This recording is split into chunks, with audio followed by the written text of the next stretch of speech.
Hey there, and welcome to Crime for Sleep. I know you're having trouble falling asleep, so let me keep you company with true crime stories from around the world. Before we dive in, I'm curious, where did you first hear this one?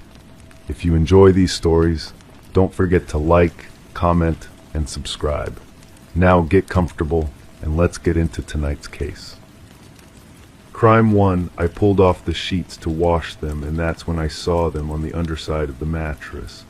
Small indents, ragged at the edges, not from mice or pets. They were human.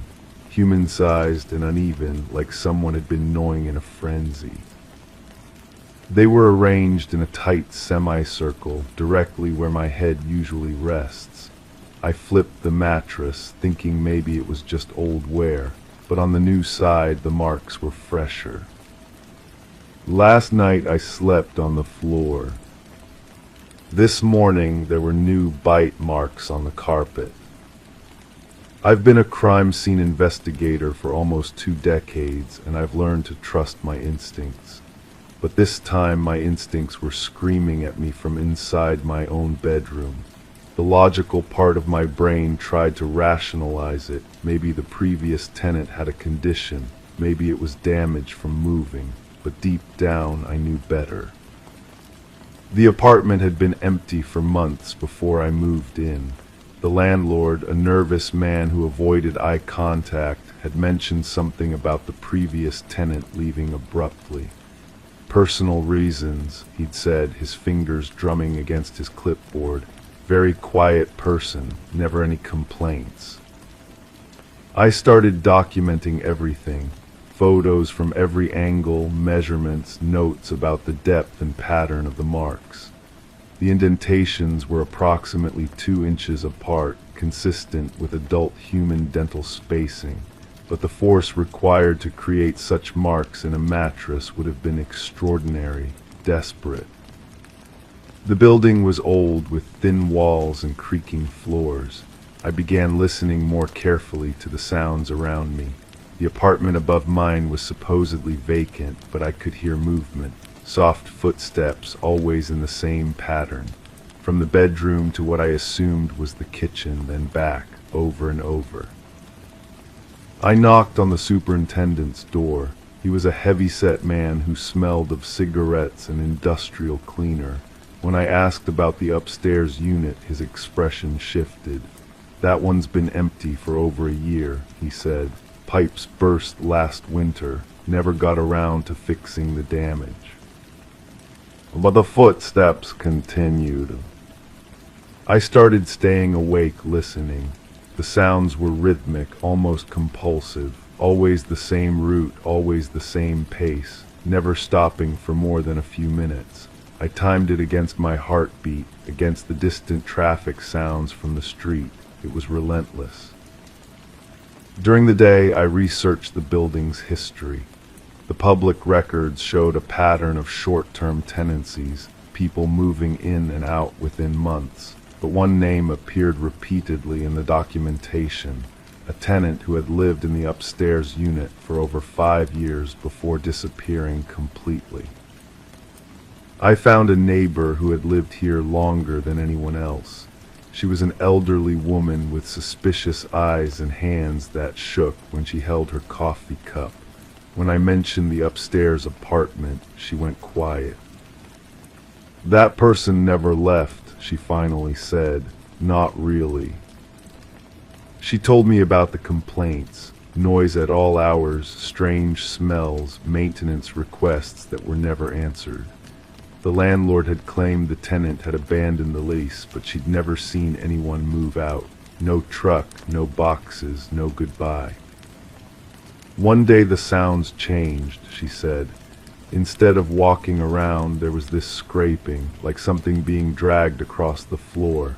Then nothing, complete silence for weeks. I pressed her for more details, but she became agitated. Some things are better left alone, she muttered. Some people don't want to be found. That night I couldn't sleep. The bite marks in the carpet seemed to have multiplied. I got down on my hands and knees with a flashlight, examining each one. They were deeper than the ones in the mattress, more aggressive. The fibers were torn, not just compressed. I heard the footsteps again, but this time they were different, heavier, more deliberate. They moved from the bedroom directly above mine to what sounded like the front door. Then silence. I waited, barely breathing. 20 minutes later, I heard my apartment door handle turn. My blood froze. I had locked it, I was certain, but the handle turned slowly, deliberately. I crept to the peephole and looked out. The hallway was empty, but I could smell something, sweet and cloying, like flowers left too long in water. The next morning I found scratches on the inside of my door, deep gouges in the wood at about shoulder height. They were fresh. I called the police, but what could I report? Mysterious bite marks and scratches in my own apartment. They'd think I was having a breakdown. Instead, I started my own investigation. I accessed the building's utility records. The upstairs unit was still drawing electricity, had been for months, small amounts but consistent. Someone was using power up there, despite the superintendent's claims that it was vacant. I also found medical records. The previous tenant of my apartment had been treated for severe anxiety and insomnia. The emergency room visits had increased in frequency before stopping abruptly. The last entry mentioned bizarre injuries consistent with self-inflicted biting. The pattern was becoming clear, but I didn't want to accept it. I started sleeping in my living room, away from the bedroom. But the bite marks began appearing on the couch cushions, then on the wooden windowsill, then on the bathroom door frame. I confronted the superintendent again. This time I brought photos. His reaction was immediate and visceral. He stepped back, his face pale. "You need to move out," he said, "tonight." "Why? What aren't you telling me?" He looked around nervously, as if someone might be listening. The person upstairs never left because they couldn't leave. Something happened to them, something that made them different. He explained that maintenance had found the upstairs apartment in a state of complete destruction. Furniture overturned, walls gouged, and bite marks everywhere. On the walls, on the floorboards, on every surface, but no blood, no signs of violence from another person. It was like they were trying to eat their way out, he said, but out of what? The landlord had covered it up, hired a crew to clean and repair the damage, but the tenant had never been found. No forwarding address, no contact with family, no missing person report. They had simply vanished, leaving behind only the evidence of their desperate actions. I realized that my apartment wasn't just below the upstairs unit. It was directly connected to it through the building's original layout. What had been separate apartments had once been a single large unit. The bite marks weren't random. They were following the old floor plan, tracing the path between rooms that no longer existed.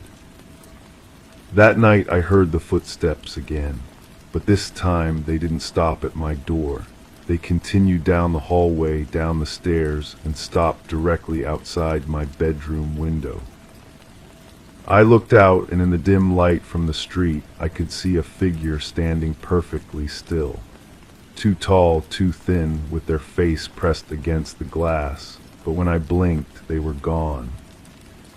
The next morning there were new bite marks on the window glass itself. Small chips where teeth had scraped against the surface over and over. I packed my things and left that day, but before I went I left a note for the next tenant. A warning about the sounds, the marks, the feeling of being watched. I slipped it under the door of the upstairs apartment. Months later, I received a call from the police. They'd found my note, along with dozens of others, all warning about the same things, all from different tenants, spanning years. The handwriting was different, but the message was always the same. They also found something else. In the walls of the upstairs apartment, they discovered a space that shouldn't have existed. A hollow area between the floors, accessible only through a section of wall that had been chewed through. Inside, they found personal belongings from multiple tenants. Clothes, jewelry, photographs, but no bodies. No explanation for how these items had gotten there or why someone would collect them. The building was condemned shortly after, but sometimes when I drive past that neighborhood, I can still smell that sweet, cloying scent. And I wonder if the person who left those bite marks ever really left, or if they're still there in the walls, waiting for the next tenant to discover what they've become. The case remains open, but there are no active leads. No one to arrest, no crime to prosecute. Just a building full of bite marks and the lingering question of what drives someone to gnaw their way through their own life, one desperate bite at a time.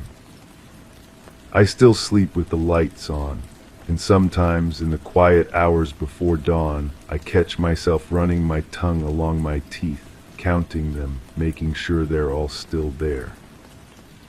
Crime too, I folded them neatly, stacked by color. But each morning the shirts were crumpled in a heap at the closet's threshold, buttons ripped, tags shredded. I blamed humidity, maybe moths, but the hangers were twisted too, bent at odd angles as if gripped too tightly. Then I found one sleeve tied in a knot, looped through the door handle. Now I don't hang anything inside. But the closet still opens itself, just a crack, just enough to let something breathe. The apartment came furnished. That should have been my first warning. The previous tenant had left everything behind, furniture, dishes, even clothes still hanging in that closet. The landlord mentioned she'd moved out suddenly, left no forwarding address. Emergency family situation, he said. His eyes didn't meet mine when he said it. I should have asked more questions. The closet dominated the bedroom wall, its doors made of dark wood that had warped with age. The brass handles were tarnished, worn smooth by countless hands. When I first opened it, the smell hit me, not musty or stale, but something else. Something that reminded me of iron and salt. Her clothes were still there. Blouses in muted colors, skirts that suggested a conservative taste, cardigans that looked hand-knitted.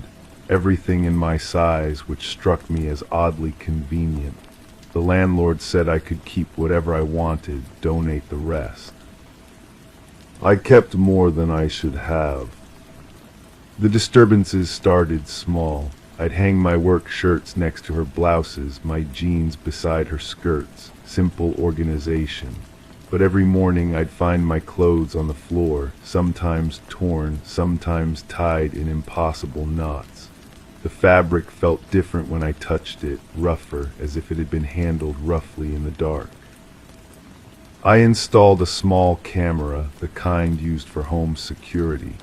The footage showed nothing unusual during the day, but at night the screen would flicker, static, consuming the image for hours at a time. When the picture returned, my clothes would be disturbed again. The building's maintenance man had a key. I asked him about the previous tenant, keeping my voice casual. He paused his work on the hallway light fixture, his weathered hands stilling on the screwdriver. She was quiet, he said finally, kept to herself. But toward the end, she'd call about sounds in the walls, scratching, she said, thought it was mice. He resumed working, but I caught him glancing at my apartment door. Did you ever find any mice? No, his voice was flat, never found anything. I started researching the building's history. Public records showed the usual rotation of tenants, nothing suspicious. but in the local newspaper archives I found a brief mention of a disturbance call. Police had responded to reports of shouting from my apartment. No charges filed, no follow-up story. The date was 3 weeks before the previous tenant moved out. I printed the article, studied the sparse details.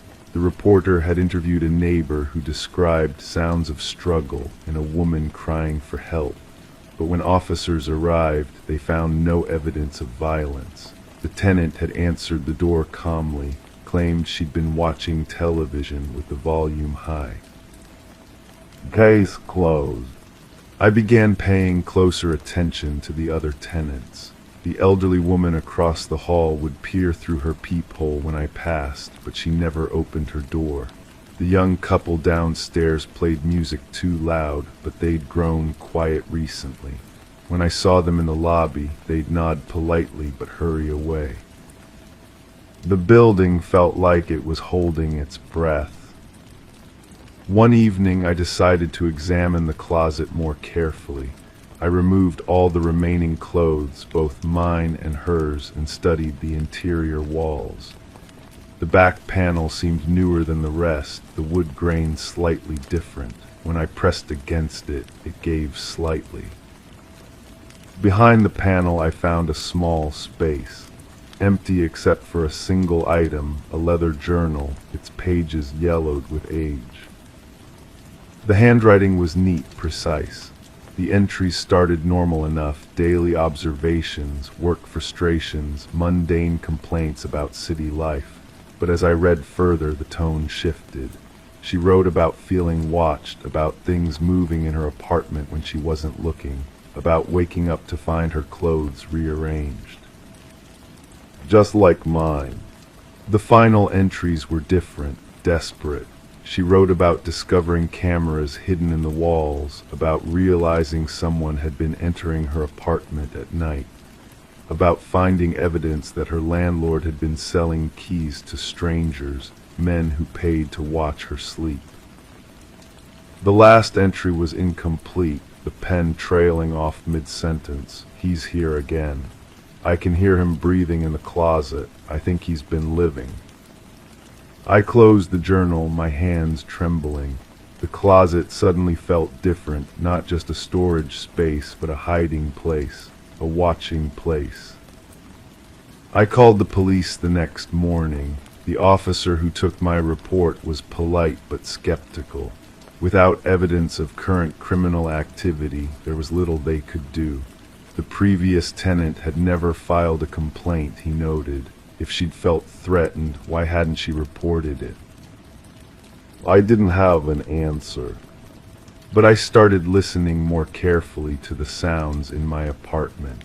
The building's normal creaks and settles took on new meaning. Was that footstep in the hallway too heavy to be from upstairs?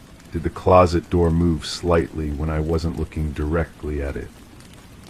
I began sleeping with a chair propped against the closet doors.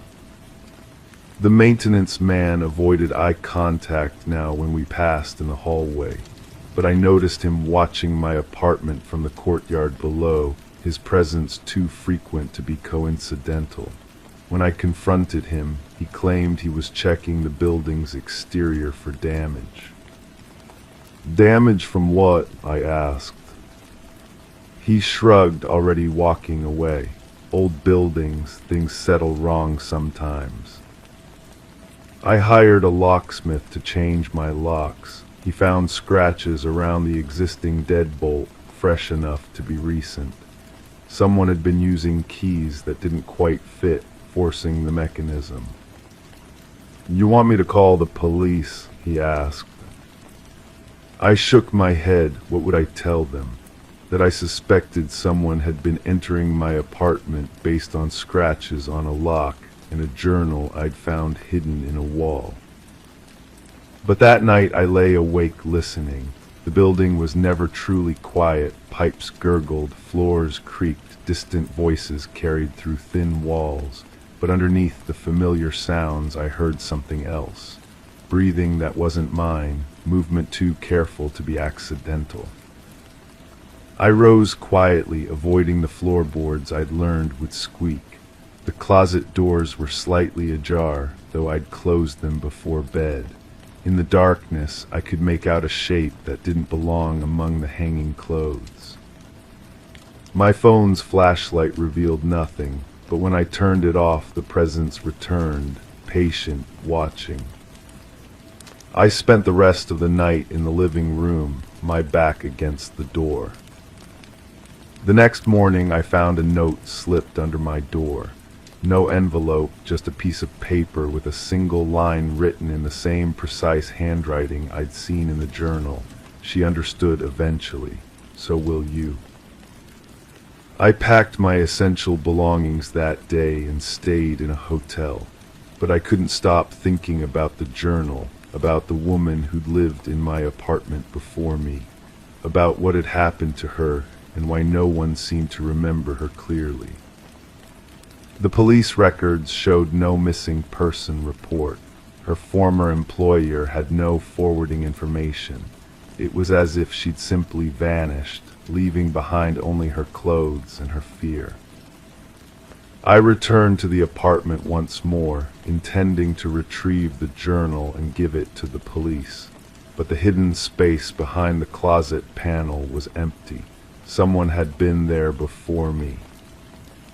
The closet doors hung open, swaying slightly in the still air. The remaining clothes, hers and mine, were gone. Only the hangers remained, twisted into shapes that looked almost deliberate, almost like letters. I left the apartment for the last time that afternoon. The landlord was understanding about breaking the lease, almost eager to let me go. He already had another tenant lined up, he said, a young woman new to the city. I'll make sure she's comfortable, he promised. I wanted to warn her, but I had no proof. Only a journal that had disappeared, scratches on a lock, and the memory of breathing that wasn't mine. Sometimes I drive past the building. The apartment is always occupied. I can see lights in the windows, curtains drawn against the outside world, but I never see the same person twice. The turnover is rapid, consistent. And sometimes, late at night, I wonder if the previous tenant ever really left. If she's still there, in that space behind the closet panel, trying to warn each new occupant through the only means available to her. The clothes on the floor, the twisted hangers, the doors that open themselves. All the signs I should have recognized sooner. All the warnings I failed to heed. I still have dreams about that closet, about the sound of breathing in the dark, about hands that move through fabric like water, about a woman who tried to tell her story the only way she could, through the language of disturbance and displacement. But mostly I dream about the new tenant, the young woman who moved in after me, who's probably folding her clothes neatly right now, organizing them by color. Who's probably blaming humidity when she finds them crumpled on the floor tomorrow morning. Who doesn't yet understand that some spaces remember everything, and some secrets refuse to stay buried. Crime 3, it started subtly, the corners of the mouth just a touch too high. I blamed stress, a trick of light. But then it tilted its head while mine stayed still. The eyes narrowed, curious, pleased. I stood frozen, watched myself watch me. Then it smiled wider than I physically could, teeth I don't have. Now I keep the mirror covered, but every morning the sheet is folded perfectly at my feet. The first detective assigned to the case had skin like weathered leather and a voice that cracked when he spoke about domestic disputes. He sat across from me in that sterile interview room, fluorescent lights buzzing overhead, and asked me to start from the beginning. I told him about the mirror, about the impossible reflections, about waking up to find the sheet folded with military precision. He wrote nothing down. Stress manifests in many ways, he said, clicking his pen repeatedly. Grief especially. Loss can make us see things that aren't there. But I knew what I had seen. The reflection had moved independently, had smiled with teeth that weren't mine, had folded that sheet with hands that cast no shadow on my side of the glass. The apartment had belonged to my cousin before she disappeared. 3 months without a trace, without a goodbye, without taking her medication or her favorite sweater or even her phone charger. The landlord needed someone to take over the lease. I needed somewhere cheap to live. It seemed like a practical arrangement. Her belongings were still scattered throughout the rooms when I moved in. Coffee cups with lipstick stains, half-read books with pages folded down, a hairbrush with strands of auburn hair still tangled in the bristles. The mirror hung in the bedroom, an ornate antique thing with a silver frame that had tarnished around the edges. I should have noticed the scratches immediately, deep gouges in the glass, like fingernails had clawed at the surface from the inside. But I was exhausted from packing, from the move, from the endless questions about where she might have gone. The first incident happened on a Tuesday. I was brushing my teeth, the taste of mint sharp on my tongue, when I caught movement in my peripheral vision. My reflection seemed to pause, toothbrush hovering near my mouth, while I continued the circular motions. When I turned to look directly, everything appeared normal. The reflection matched my movements perfectly. I convinced myself it was fatigue. The stress of a new job, a new place, the constant worry about my cousin's whereabouts. The mind plays tricks when it's overwhelmed. But the incidents continued. The reflection would lag behind my movements by just a fraction of a second, or it would begin moving before I did. Sometimes it would hold eye contact while I looked away, its gaze fixed and unwavering. I started documenting everything, not because I believed what I was seeing, but because I needed to prove to myself that it wasn't real. I set up a camera pointed at the mirror, hoping to catch the moments when my reflection behaved independently. The footage was useless. The camera showed only what it should, me moving normally, my reflection perfectly synchronized. But watching the playback, I could feel the wrongness, the subtle disconnection between what the camera captured and what I remembered experiencing. The detective had mentioned grief, but I wasn't grieving. My cousin and I hadn't been close. She was the artistic one, the dreamer who painted watercolors and collected vintage mirrors and disappeared into her own world for days at a time.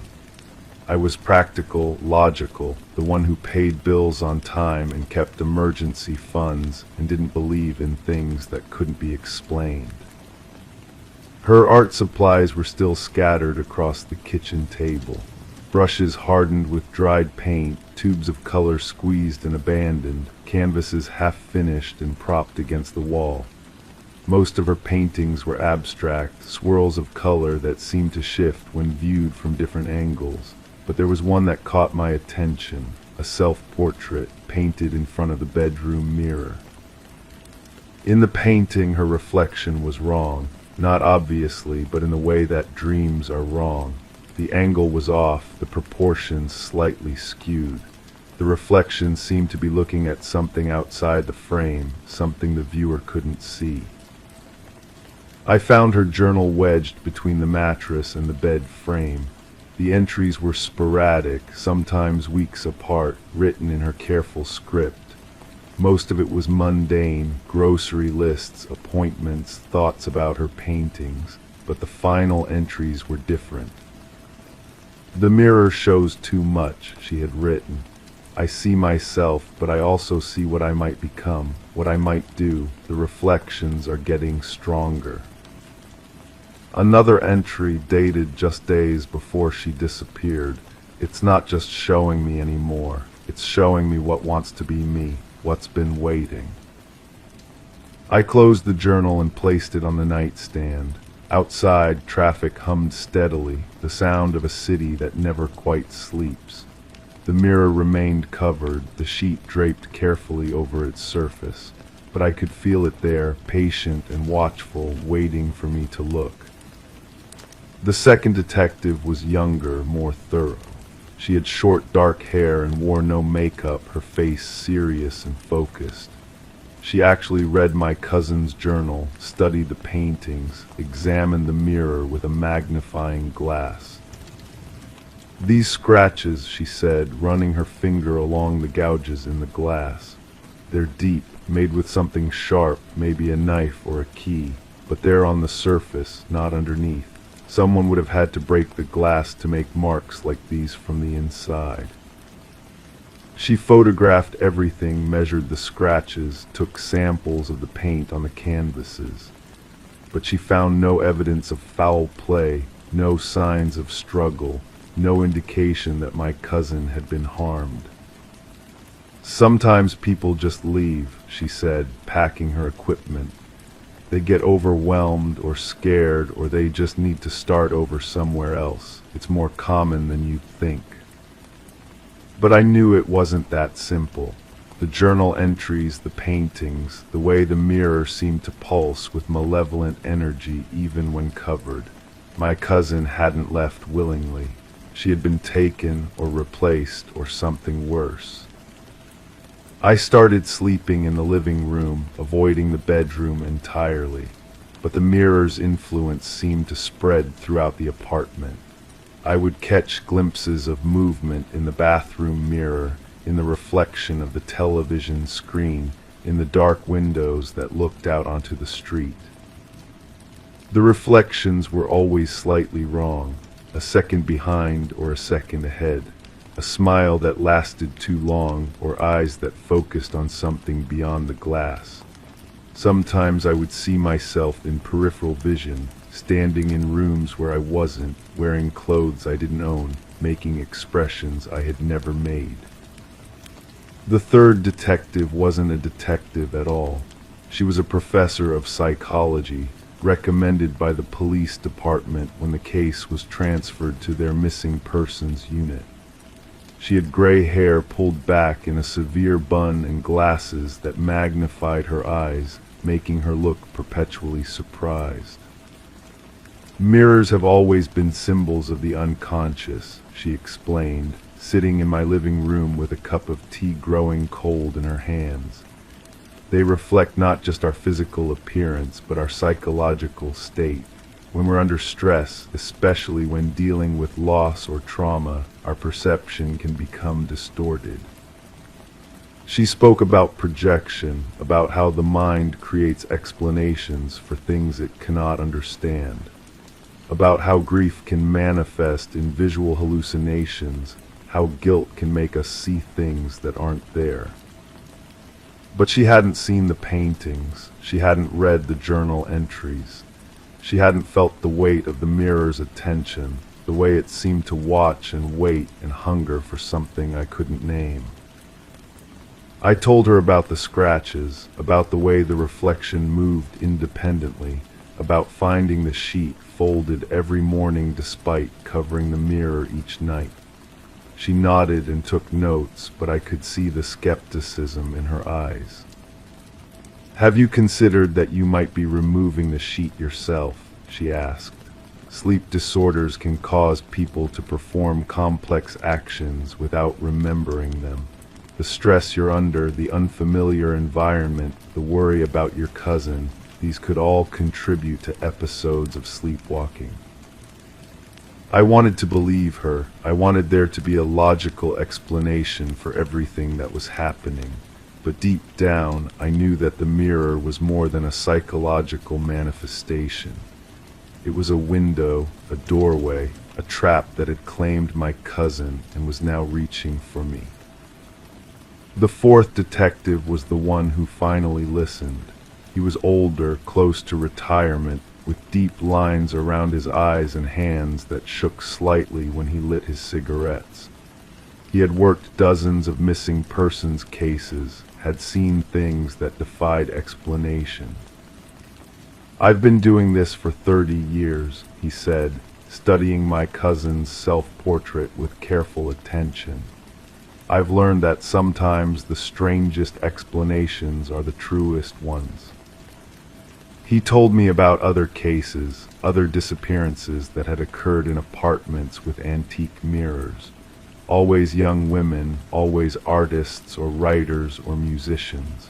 Always people who saw the world differently, who were sensitive to things that others missed. "The mirrors are old," he said, examining the tarnished silver frame. "They come from estate sales, auctions, places where the history gets lost, but they all have one thing in common: they show things that shouldn't be there."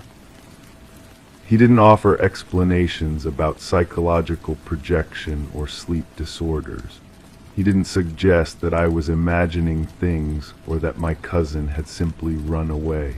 Instead, he gave me a small vial of salt and told me to sprinkle it on the mirror's surface. "It might not work," he said, "but it's worth trying. Sometimes the old solutions are the best ones." I waited until after midnight, when the apartment was quiet except for the hum of the refrigerator and the distant sound of traffic. The mirror stood covered in the bedroom, the sheet draped like a shroud over its surface.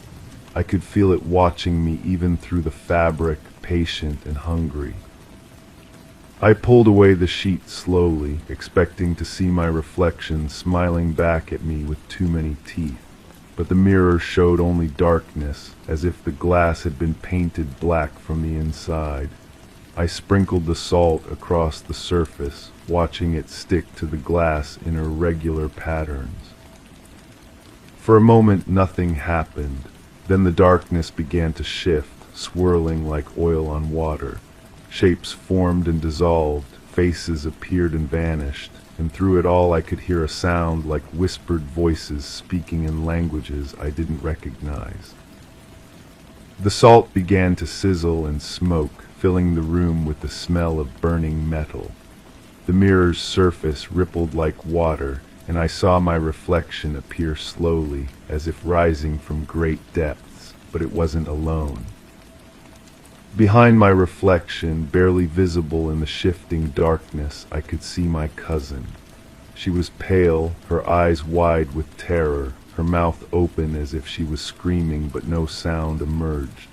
She was reaching toward the surface of the mirror, her fingers pressed against the glass from the inside. I reached out to touch the mirror to try to pull her through, but my hand passed through the surface as if it were made of water. The glass was cold, so cold that it burned my skin, and I could feel something on the other side trying to grab my wrist. I yanked my hand back and stumbled away from the mirror. The salt continued to burn, creating patterns of smoke that seemed to form words in languages I couldn't read. My cousin's reflection was fading, sinking back into the darkness, her terrified face disappearing into the depths of the glass. The final detective was the one who solved the case, though not in the way anyone expected. She was young, ambitious, with bright red hair and a manner that suggested she had something to prove. She treated the mirror like evidence, taking samples of the glass, analyzing the tarnish on the frame, researching the history of the apartment building. "This mirror," she said, spreading documents across my kitchen table, "has been in 7 different apartments over the past 20 years. In every case, a young woman has disappeared without a trace. No signs of struggle, no evidence of foul play, no indication of where they might have gone." She showed me photographs of the missing women: an art student who vanished from her studio apartment, a musician who disappeared from her practice space, a writer who was last seen in her study surrounded by unfinished manuscripts. All of them had been found to own ornate mirrors with tarnished silver frames. "The mirrors are connected," she said, "not physically, but in some other way. They form a network, a system of doorways that leads somewhere else, somewhere that isn't quite here. She explained her theory with the confidence of someone who had studied the evidence thoroughly. The mirrors were portals, gateways that existed in the space between reflection and reality. They fed on creative energy, on the kind of imaginative power that artists and writers possessed in abundance. "Your cousin didn't disappear," she said. "She was taken, pulled through the mirror into whatever exists on the other side, and now it's trying to take you too."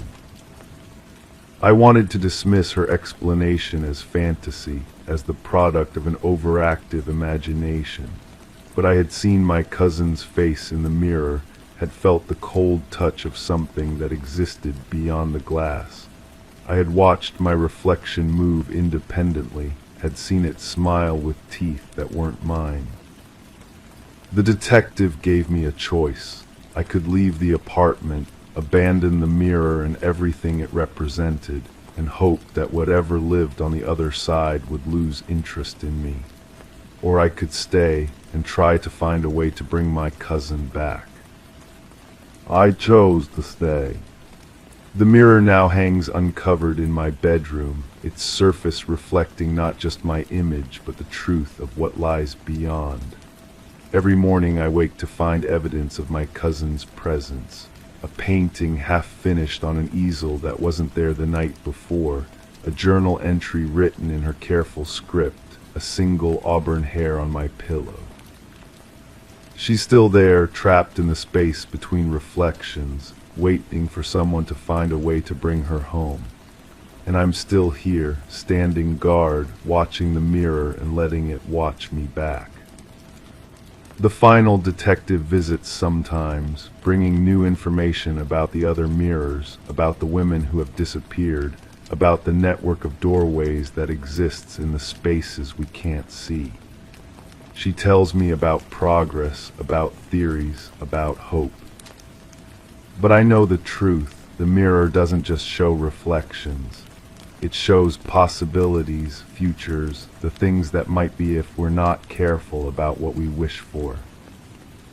And every morning when I wake to find the sheet folded perfectly at my feet, I know that my cousin is still fighting to come home, still struggling against whatever force pulled her through the glass.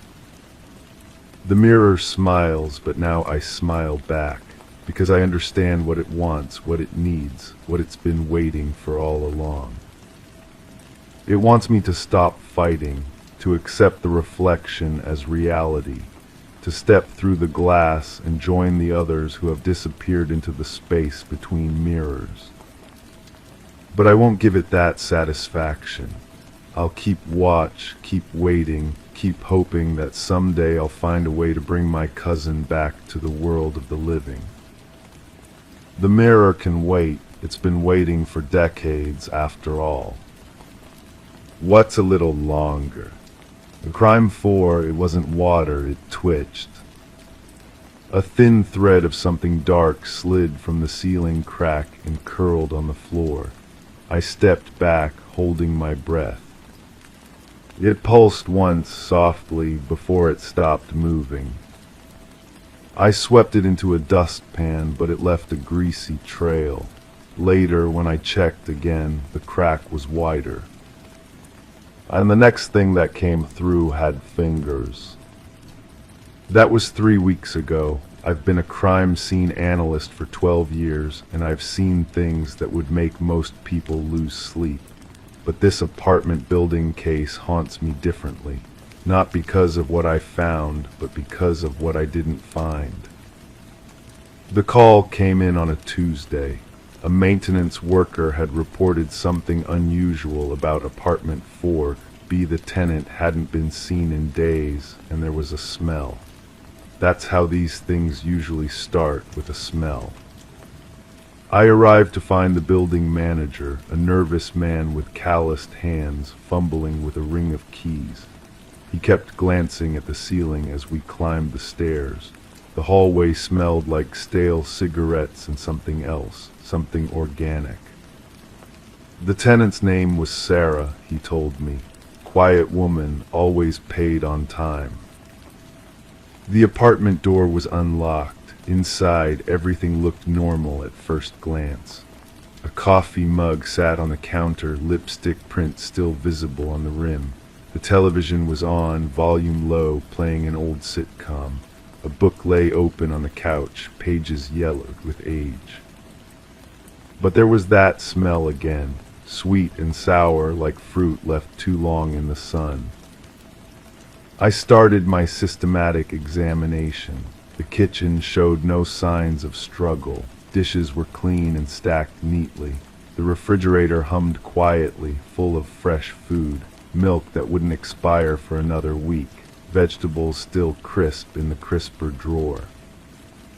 In the bedroom, the bed was made. A nightgown hung on the closet door, as if someone had laid it out for the following night. On the nightstand, a glass of water sat untouched, a thin film of dust on its surface. The bathroom mirror was fogged, though the apartment felt cold. I wiped it with my sleeve and found myself staring at my own reflection, distorted and pale. That's when I noticed the ceiling. The crack ran across the entire length of the living room, a jagged line that seemed to pulse in the fluorescent light. Beneath it, dark stains had formed on the carpet. Not blood, I tested for that immediately. Something else, something that made my skin crawl when I touched it. I called in the building's maintenance records. The apartment above, 5B, had been vacant for months. The building manager confirmed it with a shrug. Water damage, he said. We've been meaning to fix it. But when I climbed to the 5th floor, 5B was spotless. No water damage, no signs of leakage. The floorboards were solid, the pipes intact. I ran my hands along the floor directly above where the crack appeared in Sarah's apartment. Nothing. The building manager avoided my eyes when I asked about the previous tenant of B. She moved out suddenly, he said. Left everything behind. I requested the move-out records. There were none. According to the building's documentation, no one had lived in 5B for over a year, but the apartment showed signs of recent habitation. A faint indent in the carpet where furniture had been. Dust patterns on the walls where pictures had hung. I interviewed the neighbors. The woman in 4A claimed she'd heard Sarah talking to someone through the walls. She was always talking to someone, she said, but I never saw anyone come or go. The man in 4C said he'd heard footsteps from the apartment above. Heavy footsteps, he emphasized, like someone dragging something across the floor. But 5B was empty, had been empty for months. I returned to Sarah's apartment that evening. The crack in the ceiling had widened, the stains on the carpet had spread. I knelt down and pressed my nose close to the dark patches.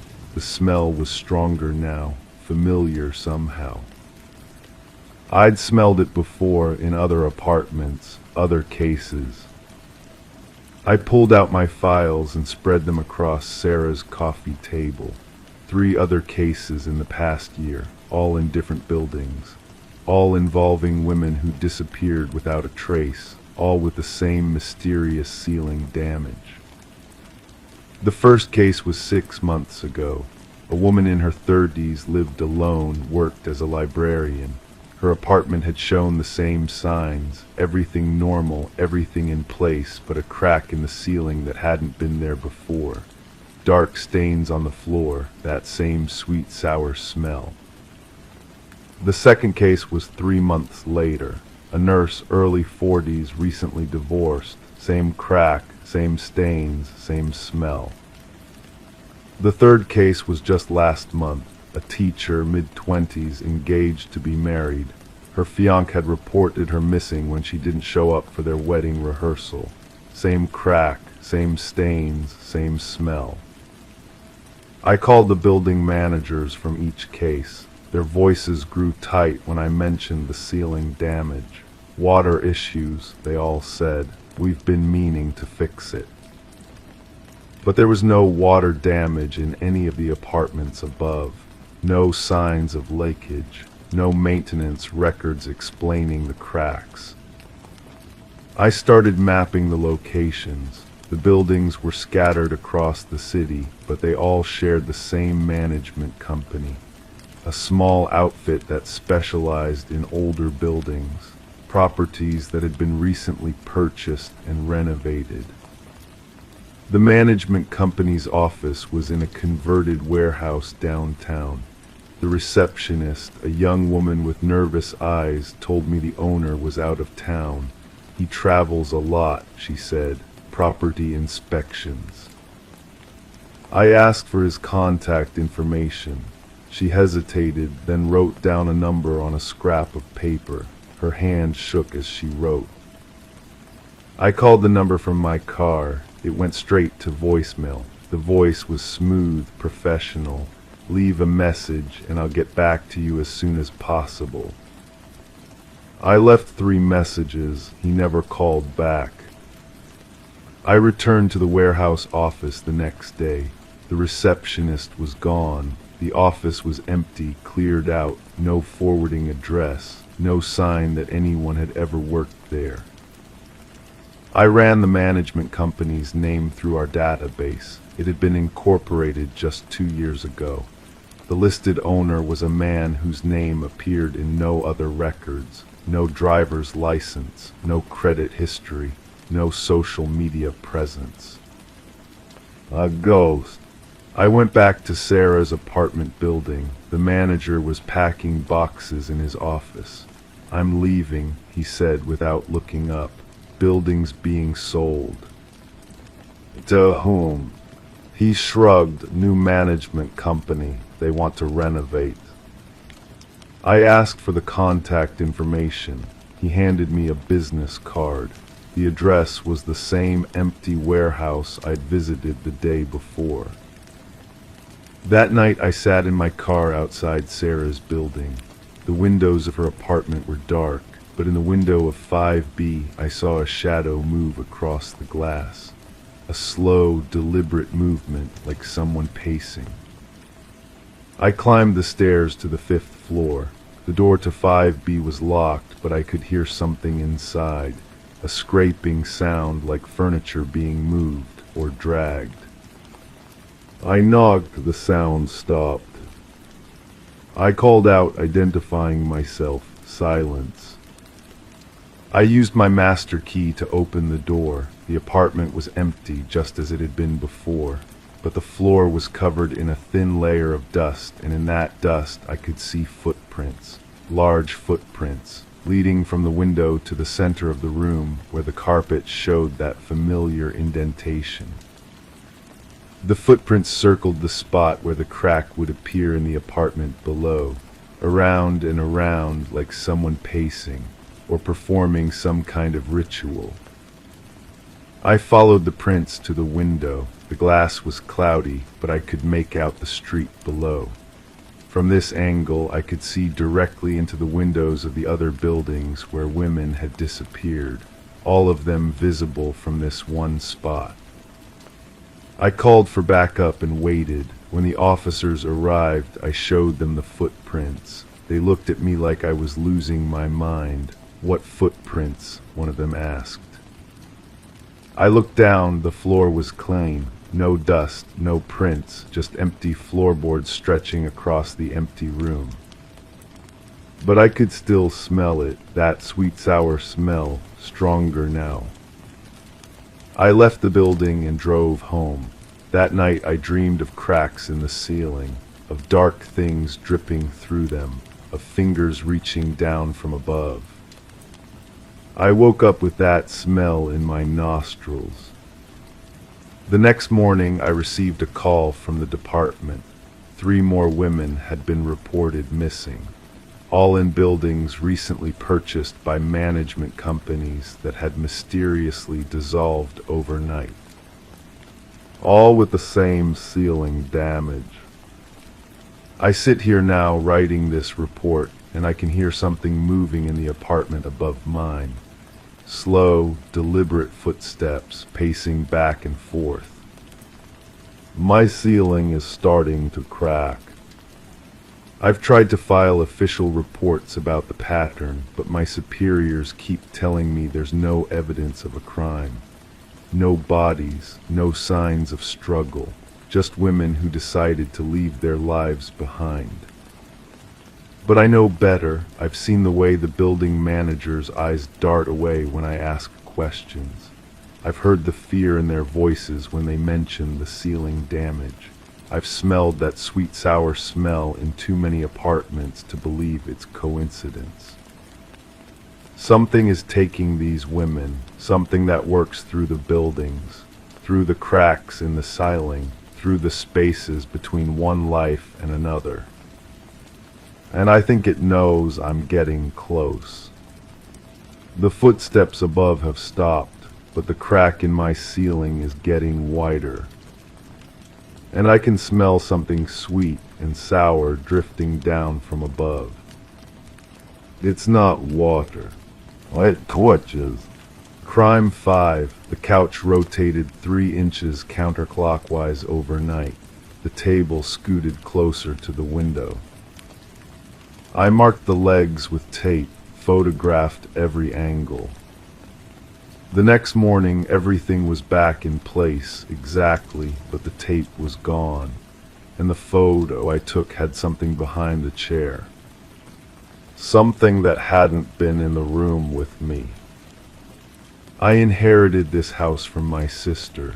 She died in what everyone called an accident, but accidents don't leave fingerprints on the inside of medicine bottles. Accidents don't explain why her bedroom window was open on the coldest night of the year. The police file was thin, 3 pages of bureaucratic certainty wrapped around a death that made no sense. The detective assigned to the case had retired immediately after closing it. When I found his number and called, his voice cracked when I mentioned my sister's name. Some cases, he said, they follow you home. The house felt wrong from the moment I stepped inside. Not haunted, something more practical than that. Like someone had been living here, rearranging things, making themselves comfortable in spaces that weren't theirs. I found the first camera hidden behind a picture frame in the hallway. The lens was still warm. The footage showed me sleeping, but it also showed someone else moving through the house. Someone who knew exactly where to step to avoid the creaking floorboards. Someone who had been here before. My sister's journal was in the kitchen drawer, buried under takeout menus and battery packages. The last entry was dated the day before she died. He's been in the house again. I can smell his cologne in the bathroom. The vanilla one he always wore, but that's impossible because I never told anyone about the spare key. The vanilla scent hit me as I read those words, faint but unmistakable, drifting from the bathroom down the hall. I checked the spare key, still there, hidden under the fake rock by the front door, but the metal was warm and there were fresh scratches around the lock. The police had interviewed the neighbors. Mrs. Chen from next door mentioned seeing lights on at unusual hours. The man across the street noticed a car parked in the driveway on nights when my sister was supposedly out of town, but no one had gotten a license plate number. No one had thought to write anything down. I started my own surveillance. Cameras in every room, motion sensors, door alarms. The first few nights were quiet, then the furniture began moving. Not dramatically, just small adjustments. The coffee table shifting 6 inches, the bookshelf rotating slightly, the kitchen chairs rearranged in a pattern that almost looked deliberate. I reviewed the footage obsessively. The cameras showed nothing, just furniture sliding across the floor by itself in the dark. but the audio picked up something the video missed, breathing that wasn't mine. The breathing had a rhythm, slow, controlled, like someone trying not to be heard. It always started around the same time each night and stopped just before dawn. I found more cameras hidden throughout the house, 7 in total, all connected to a wireless system. The receiver was in the basement, tucked behind the water heater. The equipment was expensive, professional grade. Someone had been watching my sister for months. The memory cards were still in the cameras. Hundreds of hours of footage showing my sister's daily routine, eating breakfast, reading on the couch, sleeping. But in every recording there were gaps, sections that had been edited out with surgical precision. I took the equipment to a computer repair shop. The technician was a young man with nervous hands who kept glancing at the door while he worked. He recovered some of the deleted footage. The first clip showed my sister talking to someone off camera. She was crying, pleading.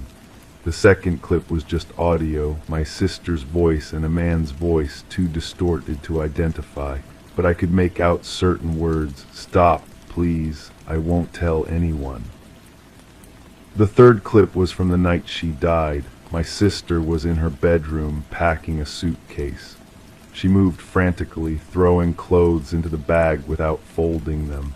Then she stopped, tilted her head like she was listening to something. The camera angle shifted. Someone was adjusting it manually, and my sister looked directly into the lens. Her face was pure terror. The footage cut off there. When it resumed, the room was empty. The suitcase was gone. The window was open. I went back to the police station. The detective who had handled the case was working security at a shopping mall. He looked older than his years, gray stubble and tired eyes. When I showed him the footage, his hands shook as he held the tablet. I knew something was wrong, he said, but the captain wanted it closed, said we didn't have resources for a full investigation, said accidents happen. He told me about the other cases. 3 women in the past 2 years, all ruled accidents or suicides. All had been living alone.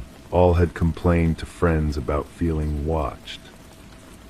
There's a pattern, he said, but patterns don't matter if nobody wants to see them. The captain had been promoted to chief of police the month after my sister's case was closed. His signature was on all 3 death certificates. I started following the chief. He lived in a house that was too expensive for a police salary, drove a car that cost more than my sister made in a year. His wife traveled constantly, leaving him alone for weeks at a time. That's when I noticed the vanilla cologne. The same brand mentioned in my sister's journal. The same scent that had filled the bathroom when I found her diary. He wore it to work, to restaurants, to the grocery store. It was his signature, as recognizable as his voice. I broke into his house on a Thursday night when his wife was visiting her mother. The basement was finished, carpeted, with an entertainment center and a leather recliner. But behind the entertainment center, I found another room. The walls were covered with photographs, not just of my sister, but of the other women. Hundreds of pictures taken through windows from across the street, from inside their homes. Some were sleeping, some were undressed, all were unaware they were being watched. There was a filing cabinet with folders for each woman, medical records, work schedules, copies of their house keys. Everything someone would need to plan the perfect accident. In my sister's folder, I found a handwritten note, subject becoming suspicious, timeline accelerated, window method approved.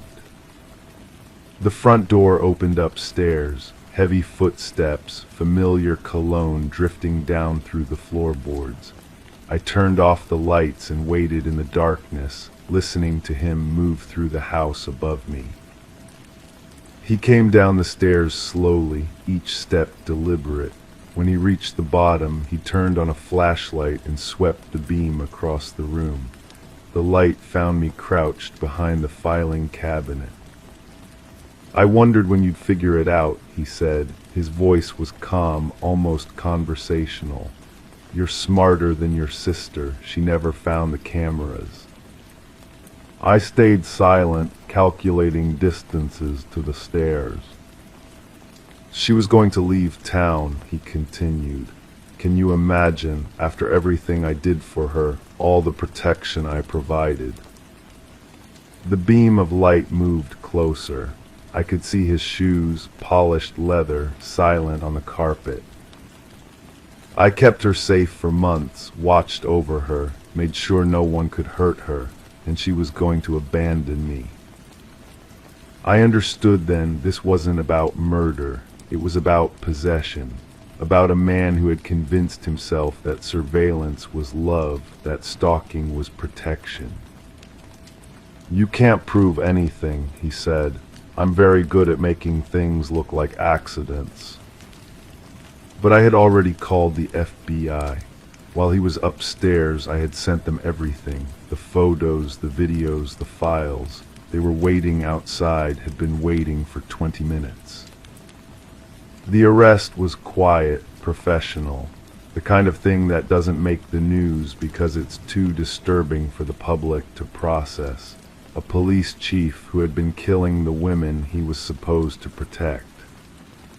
The trial lasted 6 months. The defense argued that the evidence was circumstantial, that the recordings could have been fabricated. The prosecution had 3 dead women and a basement full of photographs. The jury deliberated for 4 hours. Guilty on all counts. But sitting in that courtroom, listening to the verdict, I couldn't shake the feeling that something was still missing. The gaps in the footage, the precision of the editing, the way the furniture had moved in my sister's house. He hadn't worked alone. After the trial, I kept the house, kept the cameras, kept watching. Because sometimes, late at night, I still hear that breathing. Still smell that vanilla cologne, still find the furniture moved in the morning. And the new photos I take still show shadows that weren't there when I pressed the shutter. The couch rotated 3 inches counterclockwise overnight. The table scooted closer to the window. I marked the legs with tape, photograph every angle. And wait. Crime 6, I heard sloshing, but no water came out. I opened the faucet, nothing. Still, I heard the pipes groaning. I cut into the drywall. Inside, there was a thick black tube, slick to the touch. It pulsed. I followed it deeper. At one point, I swear it sighed. I sealed the wall back up, but now it knocks only when I'm near it. That was 3 months ago. I'm a home inspector by trade, and I've seen my share of unusual installations. But this one stayed with me. The house belonged to an elderly woman who'd lived there for decades. She'd called me because of persistent water damage in her basement walls. Simple job, I thought. The woman met me at the door wearing a faded floral dress. Her hands shook as she handed me the key to the basement. She mentioned her grandson used to help with repairs, but he'd moved away recently. Something about her tone made me pause. The way she said "moved away" sounded rehearsed, like she'd practiced it. The basement smelled of dampness and something else I couldn't identify. Not decay, but something organic, sweet almost. The water damage was extensive along the east wall, dark stains spreading across the concrete like ink blots. When I pressed my ear to the drywall, I heard that sloshing sound again. I started cutting carefully, expecting to find a burst pipe or faulty joint. Instead, I found that black tube.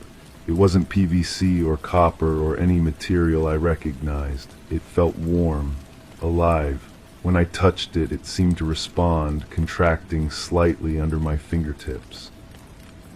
I followed the tube's path through the wall cavity. It snaked upward, disappearing into the ceiling. I expanded my cuts, creating a larger opening. The tube branched out like veins, spreading throughout the house's skeleton. Some branches were thicker than others, and they all pulsed with that same rhythmic movement. The woman appeared at the top of the basement stairs while I was examining the tube. She asked if I'd found the problem. I told her about the unusual piping, asked who had installed it. She went quiet for a long moment. Then she said her grandson was very handy with repairs, always fixing things around the house.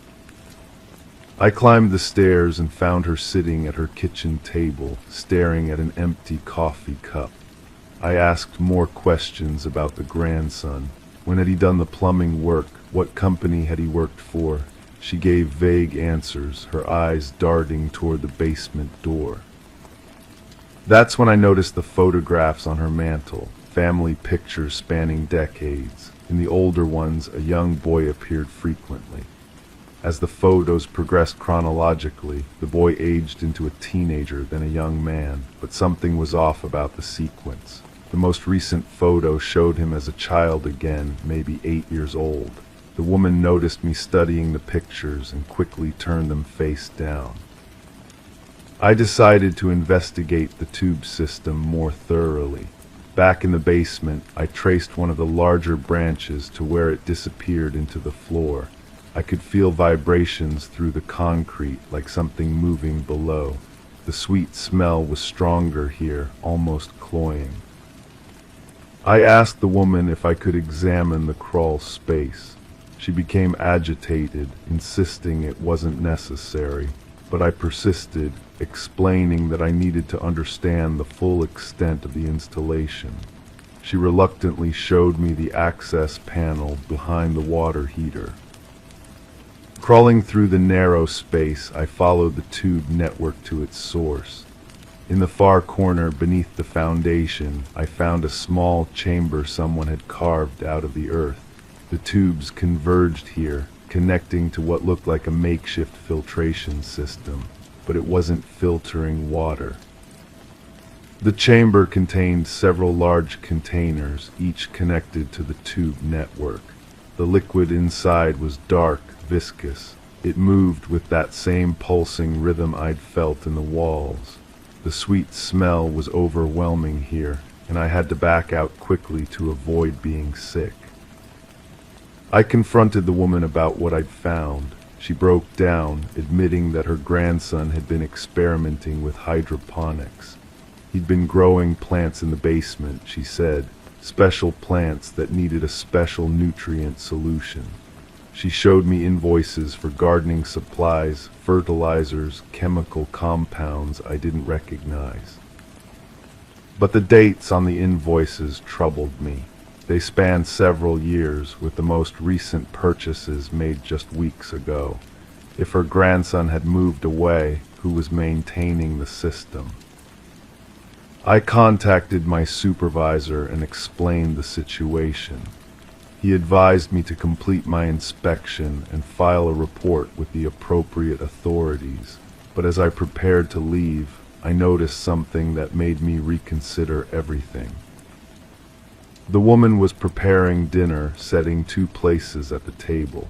When I asked if she was expecting company, she smiled and said her grandson would be home soon.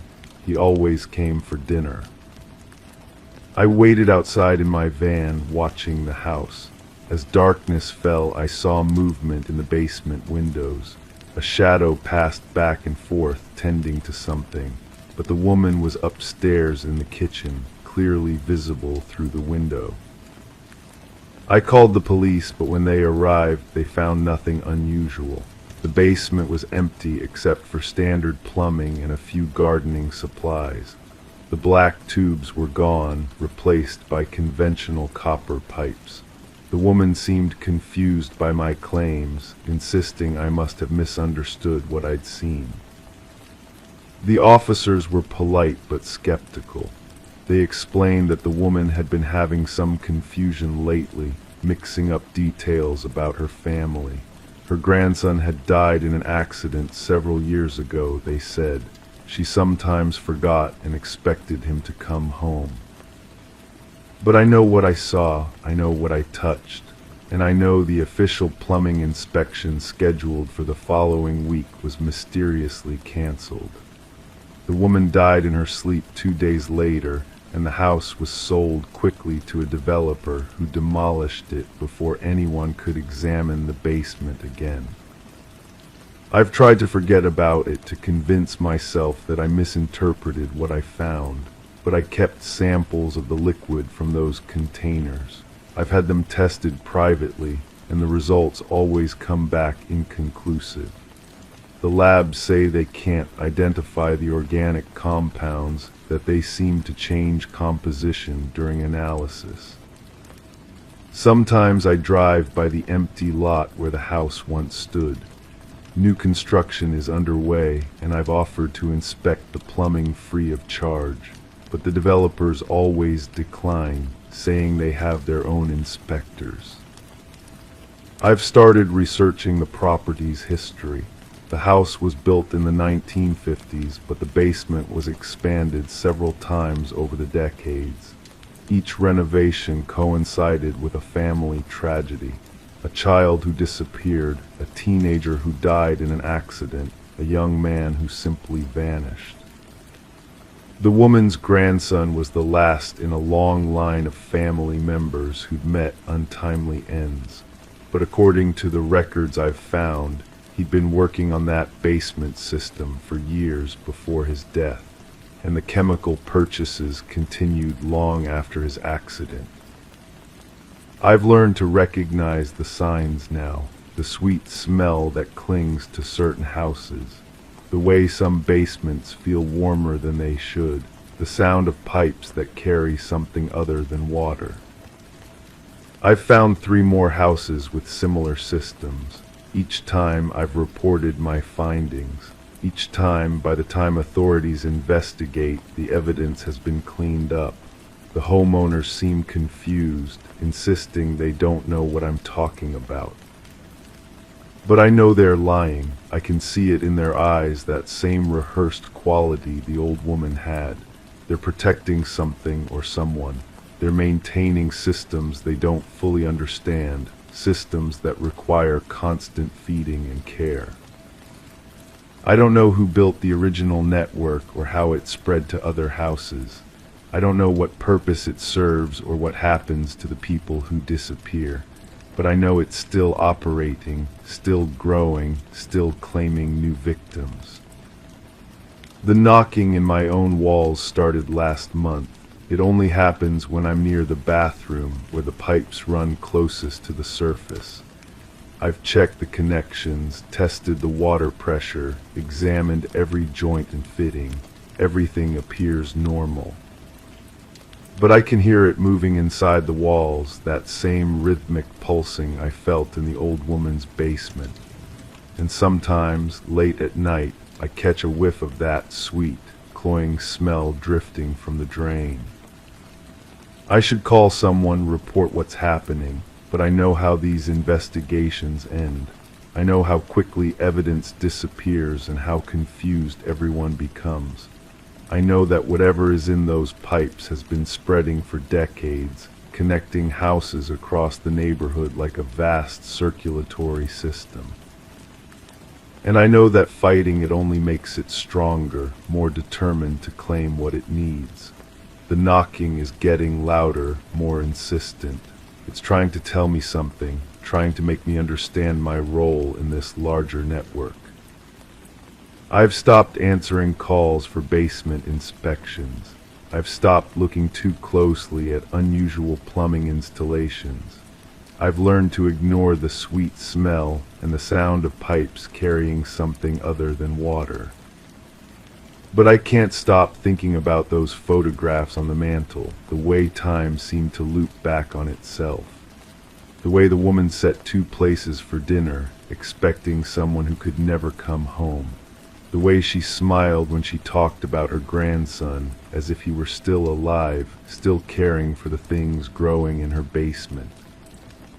I wonder if she knew what was happening to her, if she understood that the system required maintenance, required feeding, required someone to tend to its needs. I wonder if she chose to help it or if it chose her. I wonder if I'm next. Crime 7, I painted the wall white. It stayed wet for days. The surface was always cold and sticky, like skin after fever, and when I pressed my hand to it, I left no print. But one morning I saw handprints already there. Bigger than mine, deeper, reaching upward. The house belonged to my sister. She had asked me to help renovate before the sale. Simple work, she said. Fresh paint, new fixtures, clean slate for the buyers, but nothing about this place felt simple anymore. I stood in the living room, staring at those handprints on the wall I had painted just yesterday. The morning light filtered through dusty windows, casting long shadows across the hardwood floor. My sister had left earlier to handle paperwork with the realtor. I was alone with the inexplicable marks. The paint can sat in the corner, still half full. I checked the label again. Standard interior latex, nothing unusual about the brand or formula. I had painted hundreds of walls in my years doing construction work. Paint dried, that was how it worked. But this paint remained tacky, almost alive under my fingertips. And now these handprints pressed deep into the white surface like someone had been drowning and reached up for help. I called my sister. Her voice sounded distant, distracted. "Maybe you used too much water when you mixed it," she suggested. I hadn't mixed anything. The paint came ready to use. Or maybe the humidity is high. The weather had been dry for weeks. "I don't know what to tell you," she said finally. "Just scrape it off and start over." But I couldn't shake the feeling that scraping would be wrong, like disturbing evidence. I spent the rest of the day investigating the room. The handprints were positioned about 7 feet up the wall, as if someone tall had been pressed against it, or lifted. The thought made my stomach tighten. In the basement, I found boxes my sister hadn't mentioned, personal items that should have been cleared out before the renovation. Photo albums, documents, clothing folded carefully in plastic bags. The smell down there was different, stale air mixed with something chemical and sweet. One box contained correspondence, letters addressed to my sister, but the handwriting looked masculine, urgent. The paper felt damp, though the basement seemed dry. "Please reconsider," one letter read. "What happened wasn't intentional. I need you to understand." Another, "The investigation is closed. There's no reason to keep pushing." And finally, "If you sell the house, people will ask questions. Is that what you want?" I brought the letters upstairs. The handprints on the wall seemed to have shifted slightly, or maybe the light was playing tricks. But the reaching gesture looked more desperate now, more frantic. When my sister returned, I showed her the letters. "Where did you find these?" Her voice was sharp, controlled. "The basement, in your old boxes." She took them from me, scanning the pages quickly. "These aren't important, just old business correspondence." But her hands were shaking as she folded them. "Who wrote them?" "A contractor. He did some work here before." She avoided my eyes. "He was upset about payment disputes." The explanation felt hollow. Contractors didn't write letters like these. They didn't use words like investigation or what happened. That night I stayed in the house. My sister had gone home to her apartment across town, leaving me to figure out the paint situation. I set up a sleeping bag in the kitchen and tried to ignore the living room entirely. But sound carries in empty houses. Around midnight, I heard something that made my blood freeze.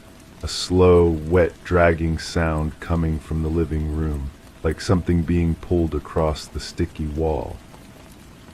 I grabbed a flashlight and crept toward the noise. The beam illuminated the wall where I had painted. The handprints were gone. In their place was a single word written in the same white paint but somehow darker, more defined. Help. My hands were trembling as I called my sister. You need to tell me what happened in this house. Silence on the other end. There's something wrong with this place, something you're not telling me. Finally she spoke. He used to live here, the man who wrote those letters. He rented the basement apartment. I used to. He disappeared last winter. The police said he probably left town. People do that sometimes. But you don't think he left. Another long pause. The basement flooded during the storm season. We had to pump out water for days. The smell was terrible. I thought about the chemical sweet odor I had noticed earlier. What kind of smell? I don't know, like something rotting mixed with cleaning solution. My flashlight beam found the basement door. It was slightly ajar, though I was certain I had closed it. Did you climb the basement yourself? Yes, I had to. The water damage was extensive. And the tenant, you never heard from him again. No, his family came looking for him, but they eventually stopped calling. I walked to the basement door and pushed it open. The smell hit me immediately, stronger now, not just chemical and sweet, but earthy, organic, like soil after rain. I think he's still here, I said into the phone. That's impossible. The paint won't dry because something is underneath it, something that's still changing, still affecting the surface. You're scaring me. I'm scaring myself. I descended the basement stairs, following the beam of my flashlight. The concrete floor looked freshly poured in several places, uneven patches that didn't match the rest of the foundation. And beneath one area, the new concrete was slightly raised, as if something underneath was pushing up. You need to call the police, I told my sister. And then tell them what, that paint won't dry. Tell them about the tenant, tell them about the letters, tell them about the concrete. I can't do that. Why not? The silence stretched between us. When she spoke again, her voice was barely a whisper. Because I already know what they'll find. The flashlight slipped from my hand, clattering across the concrete floor. In the sudden darkness, I heard that dragging sound again, closer now, coming from the walls themselves. I fumbled for the light, my breathing sharp and quick. When I found it, the beam revealed something that made my knees buckle. Fresh handprints on the basement walls, dozens of them, all reaching upward, all pressed deep into the paint I had applied to cover the stains. But these weren't random marks. They formed a pattern, a desperate message spelled out in palm prints and finger smears. Not accident. The phone was still connected. My sister's voice came through, distant and broken. I was only trying to help him leave quietly. He was behind on rent, making threats. I told him he had to go. What happened?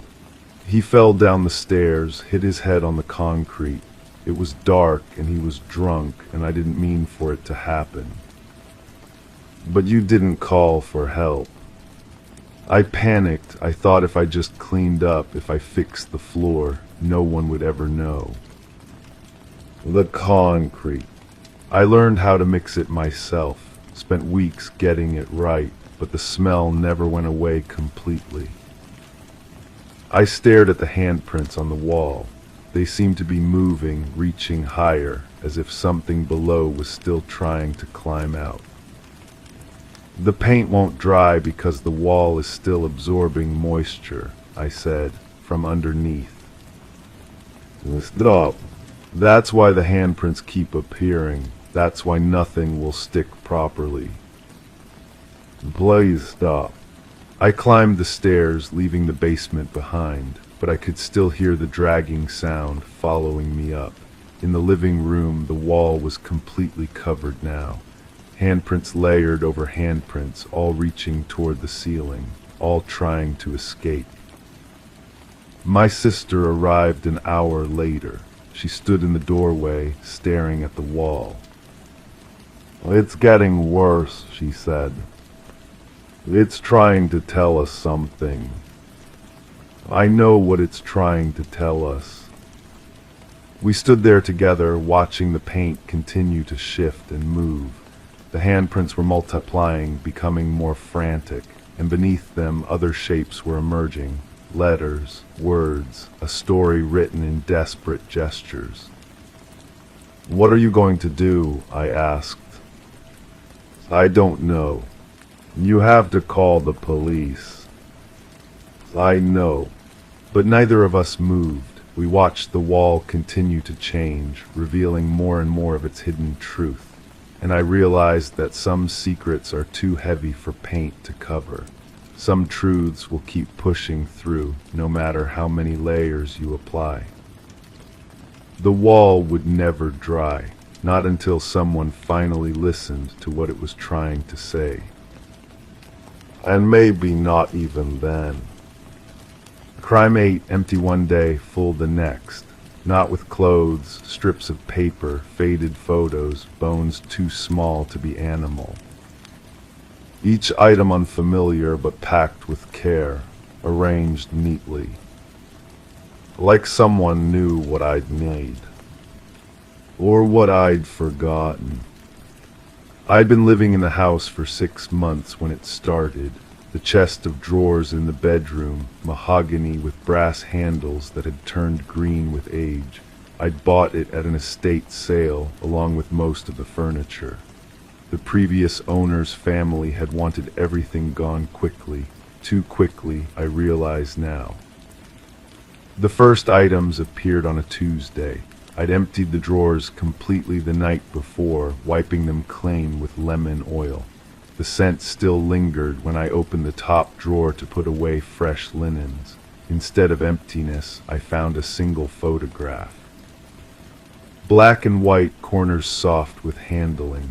A woman in a wedding dress, but something was wrong with her face. Not damaged, erased. Someone had taken great care to remove her features with what looked like sandpaper, leaving only the faint outline of where eyes and mouth should be. I held it to the light streaming through the bedroom window. The paper felt different than modern photographs, thicker, with that particular texture of images from decades past. On the back, someone had written a single word in faded blue ink, before. My hands trembled as I set it on the nightstand. The rational part of my mind suggested explanations.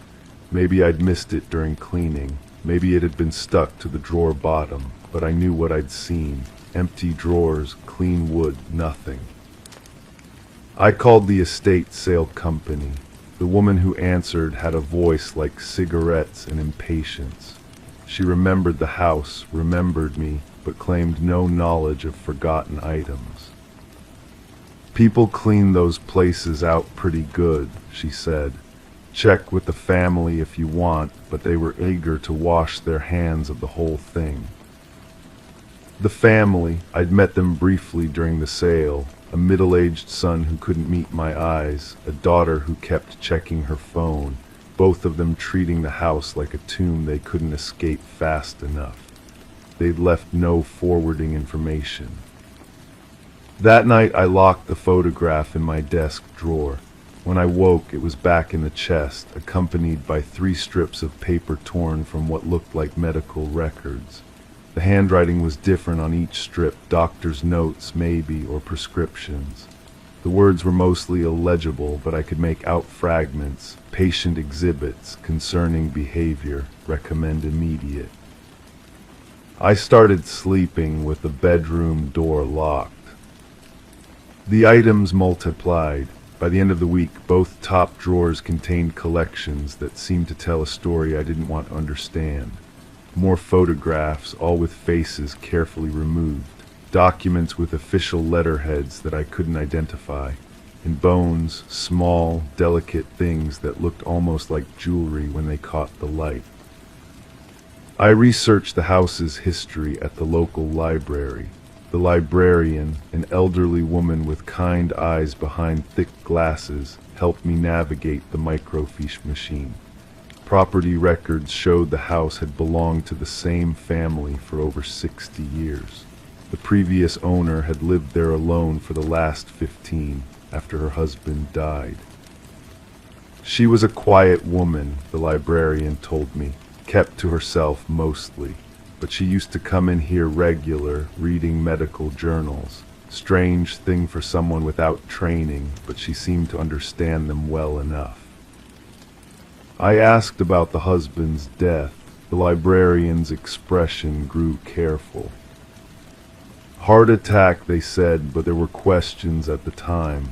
Nothing official, you understand, just talk.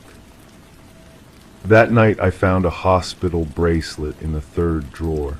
The plastic was yellowed with age, but the name was clear enough to read. It matched the previous owner's husband, the man who died of a heart attack.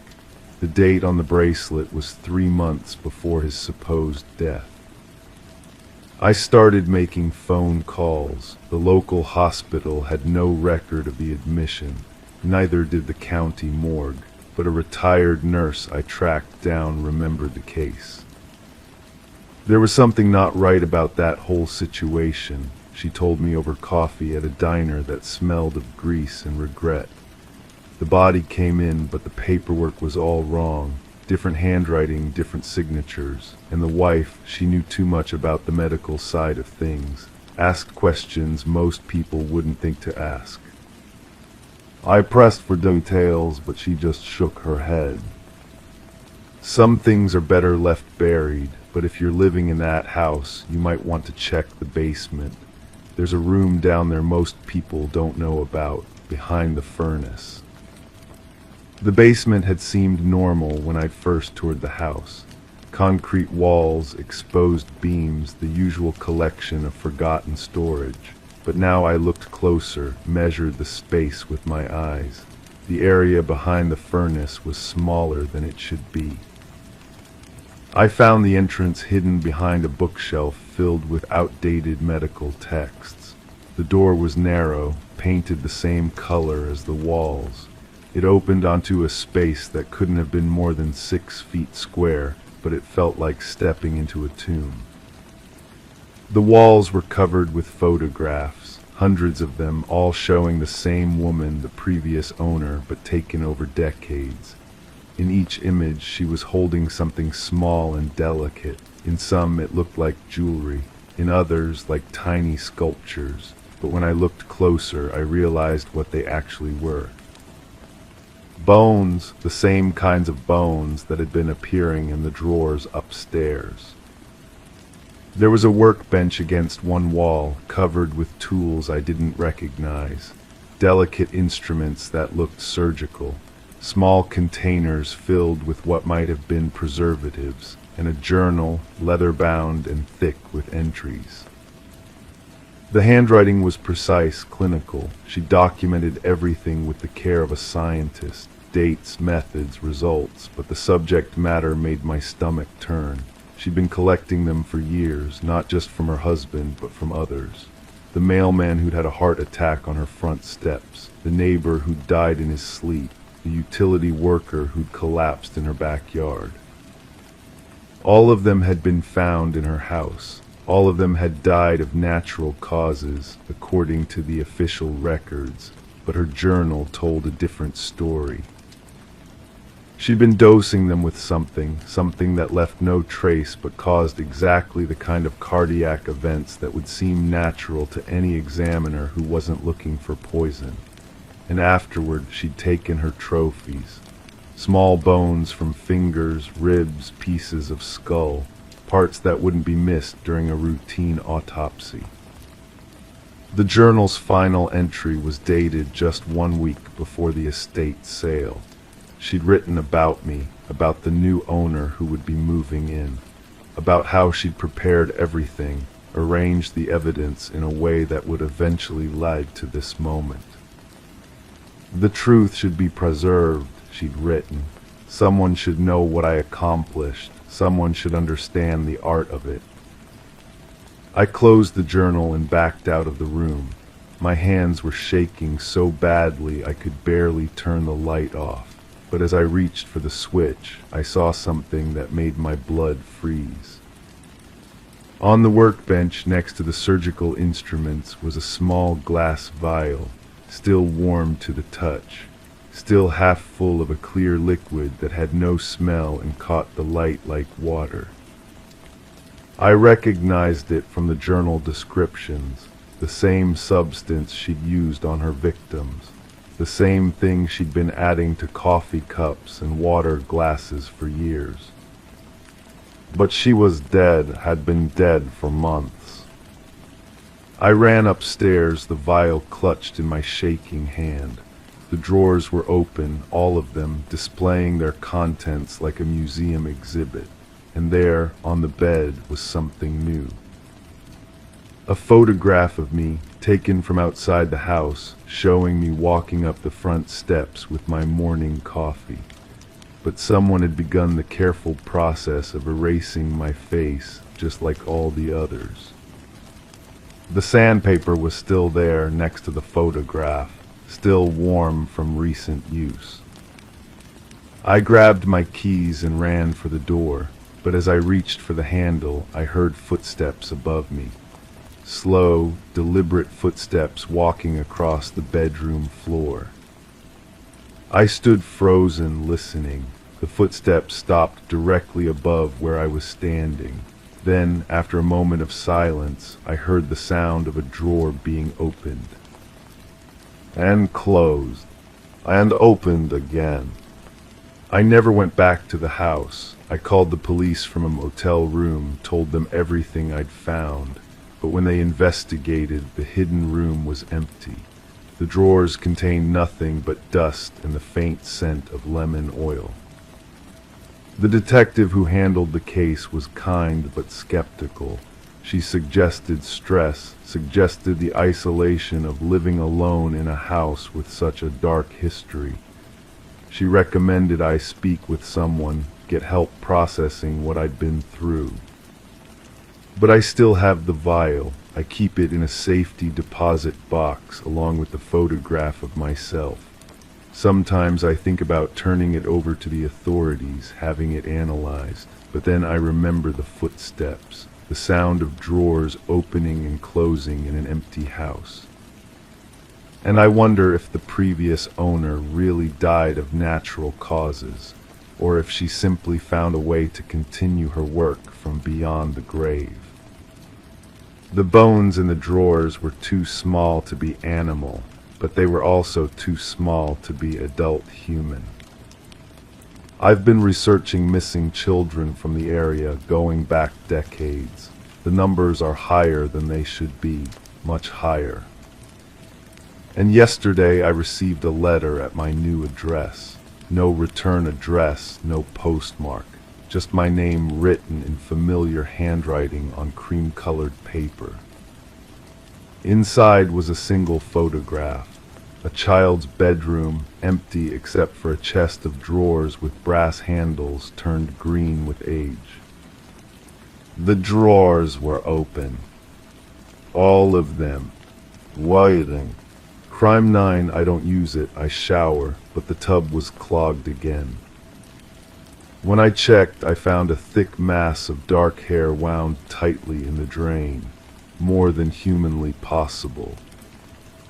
I pulled and pulled until it snapped back like a rope. Now the tub fills with water on its own, and always leaves strands behind.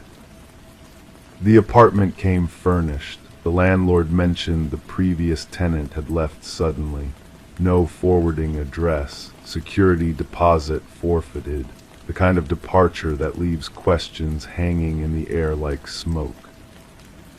I should have asked more questions then, but the rent was reasonable, the location convenient, and I needed a place quickly after my divorce. Sometimes desperation makes us willingly blind to obvious warning signs. The hair started appearing the second week, just a few strands at first, circling the drain like dark ribbons. I assumed it was residue from the previous tenant's cleaning routine. Hair takes time to wash completely from plumbing systems, but each morning brought more and the strands grew longer, thicker, more abundant. I called the landlord. He seemed genuinely surprised, said he'd had the entire bathroom professionally cleaned before I moved in, suggested maybe it was coming from neighboring units through shared plumbing. Old buildings have mysterious ways of connecting spaces that should remain separate. The explanation felt hollow, but I accepted it. I bought heavy-duty drain cleaner and rubber gloves. Every few days I'd fish out handfuls of hair, watching the dark mass twist and coil around my fingers like something alive. The texture was wrong, too coarse, too oily, too much like it had been preserved in something other than water. I started keeping samples in plastic bags, told myself I was documenting the problem for the landlord, but something deeper drove the collection. An instinct that whispered this hair held answers to questions I hadn't yet learned to ask. The previous tenant's name was on old mail still arriving. Bills addressed to someone who clearly lived here longer than the landlord had suggested. Medical bills, prescription refills, the kind of correspondence that speaks to chronic illness, to someone fighting a battle they were slowly losing. I found myself studying the envelopes, tracing the elegant cursive handwriting with my finger. The return addresses told stories, cancer treatment centers, specialists in conditions I'd never heard of. A pattern emerged of someone desperately seeking solutions to problems that traditional medicine couldn't solve. The hair samples under my magnifying glass revealed more questions. The roots were intact, suggesting they'd been pulled rather than cut. Some strands contained what looked like small metal fragments, as if they'd been exposed to something harsh, something that left microscopic scars along their length. I started researching hair-related medical conditions, trichotillomania, alopecia, chemotherapy side effects, but none explained the volume or the strange consistency of what I was finding. The hair felt treated, processed, like it had been soaked in chemicals that changed its fundamental properties. The building's superintendent lived in the basement, an elderly man who'd worked there for decades, who remembered every tenant, every complaint, every strange occurrence. He invited me down to his cluttered office, surrounded by maintenance logs and tenant files dating back years. He remembered the previous tenant well, a quiet woman who'd lived alone for nearly a decade. No visitors, no complaints, no problems until the final months. Then came the smell. A sweet, medicinal odor that seemed to seep through the walls and into neighboring apartments. Tenants complained, but when they investigated, nothing seemed obviously wrong. The superintendent's hands shook as he poured coffee from a pot that had been brewing too long. He mentioned finding empty bottles in the building's trash. Bottles with labels he couldn't read, chemicals ordered from overseas suppliers. The kind of substances that required special handling, special disposal. I asked about the woman's condition. He hesitated, glancing at the tenant files as if they might contain secrets too dangerous to share. Finally, he admitted she'd been sick, not just physically, but mentally. The kind of illness that makes people do things others can't understand, can't explain, can't easily forgive. The hair in my drain began changing. Instead of loose strands, I found braided sections. Elaborate patterns woven with a skill that spoke to hours of careful work. Someone had spent considerable time creating these intricate designs, as if the hair itself was a medium for artistic expression. I brought the braided samples to a salon. The stylist examined them under bright lights, running her fingers along the woven patterns with professional curiosity. She confirmed what I'd suspected. This wasn't hair that had simply clogged a drain. This was hair that had been deliberately prepared, treated with chemicals that strengthened and preserved it. The chemical treatment was sophisticated, not something available to casual consumers. The kind of process used in forensic laboratories, in medical research facilities, in places where biological samples need to remain stable for extended periods. The hair had been mummified, essentially turned into a permanent record of its original owner. I returned to the building's trash area. The superintendent had mentioned finding bottles, but I needed to see the disposal records. Late at night, I searched through recycling bins, looking for evidence of the chemical processing that had transformed ordinary hair into something unnaturally permanent.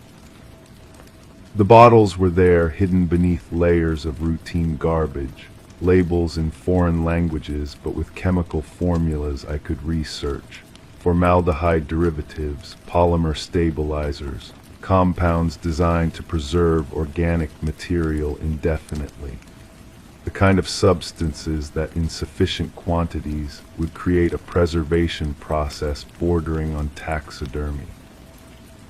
I realized the previous tenant hadn't been treating an illness. She'd been creating a monument. Every strand of hair that fell from her diseased scalp had been carefully collected, chemically preserved, and then methodically placed in the building's plumbing system. Not as waste, but as a permanent installation. The pattern became clear. The hair wasn't randomly clogging drains. It was being systematically deposited in specific locations throughout the building.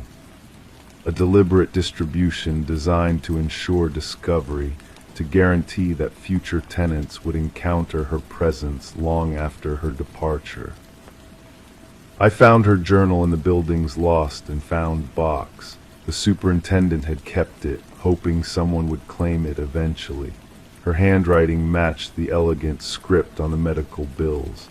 Page after page documented her transformation from patient to artist, from victim to creator of something uniquely disturbing. The journal revealed her philosophy. Death was coming regardless of treatment, regardless of hope, regardless of fighting. But she could choose how to be remembered, not as a medical case, not as a tragedy, but as someone who had found a way to remain present in spaces she'd once occupied. The hair was her signature, her way of claiming permanent residence in places that would otherwise forget her existence. Each strand chemically treated to survive plumbing systems, cleaning products, and time itself. A biological graffiti that would outlast traditional monuments. I understood now why the landlord had been so eager to rent the apartment quickly. Other tenants had discovered the hair, had asked questions, had demanded explanations he couldn't provide. The building's reputation was quietly suffering, and turnover was accelerating as people fled something they couldn't name but definitely felt.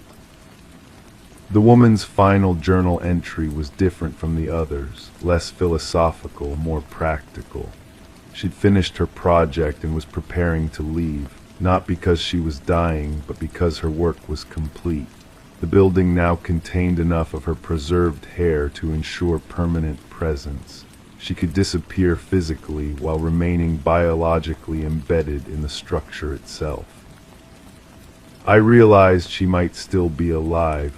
The medical bills suggested terminal illness, but the journal indicated someone who had found purpose in her condition, someone who had transformed suffering into a form of artistic expression.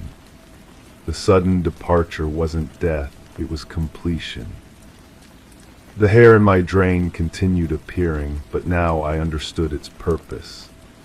Each strand was a message, a reminder that some people refuse to be forgotten, even when forgetting would be more comfortable for everyone involved. I stopped removing the hair, let it accumulate, let it fill the tub gradually, creating the installation she'd envisioned. The water that collected around the preserved strands took on a slightly oily consistency, as if the chemicals were slowly leaching into the building's water supply.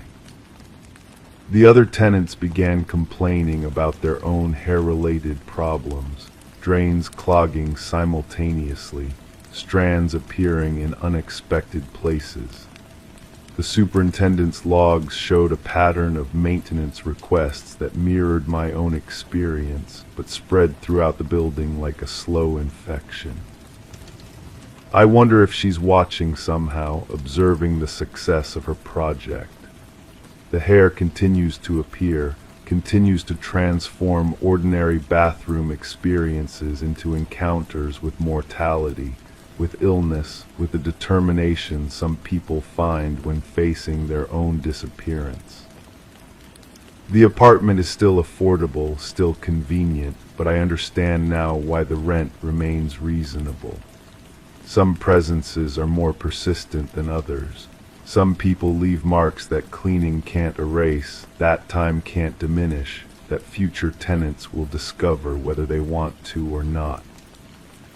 The bathtub fills with water on its own because the hair has created a complex drainage system that redirects flow rather than blocking it. The preserved strands act like a filter, allowing water to pass while trapping additional biological material. The installation is self-sustaining, growing stronger with each interaction. I've stopped trying to understand her motivations completely. Some forms of expression transcend normal comprehension. Some people find ways to remain present that don't require traditional monuments or conventional remembrance. Sometimes the most effective memorials are the ones that disturb rather than comfort. The hair continues to appear, and I continue to live here, sharing space with someone's carefully preserved remains. The arrangement feels strangely appropriate. Death and life occupying the same space, neither completely dominant, both finding ways to coexist. Each morning I encounter her work. Each morning I'm reminded that some people refuse to disappear quietly, that some illnesses inspire creativity rather than defeat, that some departures are actually forms of arrival. The bathtub was full of hair, and now I know why. Crime 10, it looked normal, flat, soft, but when I stepped on the center I felt a slow rise, then fall. I stepped back, waited, pressed my ear to it. A heartbeat. I rolled it up, threw it outside. The next day it was back, clean, centered, and the beat had doubled. I never believed in coincidences, not after what I'd seen in my line of work. People vanish, evidence disappears, stories change. But this rug, this ordinary burgundy rug that came with the rental, felt different, wrong in a way that made my skin crawl. The landlord had been eager to rent the place, too eager. The price was below market, the lease flexible, no questions asked about my background. I should have known something was off when he handed me the keys without even checking my references. The apartment itself was sparse. Previous tenant left in a hurry, he'd said. left most of the furniture behind, including the rug. I spent the first week avoiding it, walked around the edges, kept my shoes on indoors, but the feeling persisted, that rhythmic pulse beneath my feet whenever I accidentally stepped on it, like something alive waiting. The building superintendent was a thin man with nervous eyes who always smelled faintly of bleach. When I asked about the previous tenant, he shrugged and muttered something about sudden job relocation, but his hands shook when he spoke, and he avoided looking at the rug entirely. I started asking neighbors. The woman upstairs claimed she'd heard strange sounds coming from my unit before I moved in. Tapping, scratching, sometimes what sounded like muffled crying. She thought it was pipes. The man across the hall said he'd seen the previous tenant carrying heavy bags down to the basement storage at odd hours, always alone, always in the dark. The basement was where I found the first real clue. Behind a stack of forgotten boxes, I discovered a water-stained notebook. The handwriting was frantic, barely legible. Page after page of observations about the rug, times, dates, measurements. The writer had been documenting the breathing pattern, mapping it, trying to understand what lay beneath. The final entry was different, calmer. It simply read, "I know what it is now. I know why it won't stop. God help me, I know." I brought the notebook to the local police station. The detective who looked at it went pale. He recognized the handwriting. It belonged to someone who'd been reported missing 3 months ago, someone who'd been living in my apartment. The investigation that followed was thorough but fruitless. They tore up the floorboards beneath the rug, searched every inch of the basement, interviewed every tenant. Nothing, no body, no additional evidence, just the notebook and my testimony about the breathing. But I knew they'd missed something. I could feel it in the way the detective's partner kept glancing at the rug during their search, the way he positioned himself to avoid stepping on it, the way he seemed to know exactly where not to look. I started following him, watching his routine. He lived alone in a house on the outskirts of town, worked late shifts, kept to himself. His basement had the same bleach smell I'd noticed on the superintendent. His yard was immaculate except for one area where the grass grew differently, greener, more lush. The pieces were starting to form a picture I didn't want to see. A network of people who knew, who participated, who claimed up, the landlord, the superintendent, the detective, maybe others. I broke into his house while he was at work. The basement was exactly what I'd expected and dreaded. Tools, plastic sheeting, and photographs, dozens of them, different people, different locations, always the same burgundy rug. I took what I could carry and ran. But where do you go when the people meant to protect you are the ones you're running from? How do you report a crime to the criminals? The notebook I'd found wasn't evidence. It was a warning, a message from someone who discovered the truth too late, someone who'd been silenced for asking the right questions.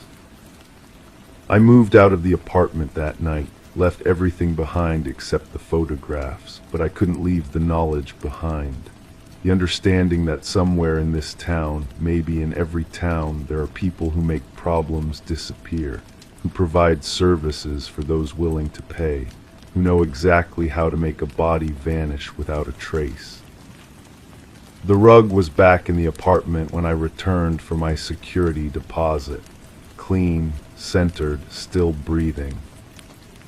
I never reported what I'd found, never turned in the photographs, because I realized that I was being watched too, that my questions had been noted, that my own basement smelled faintly of bleach now.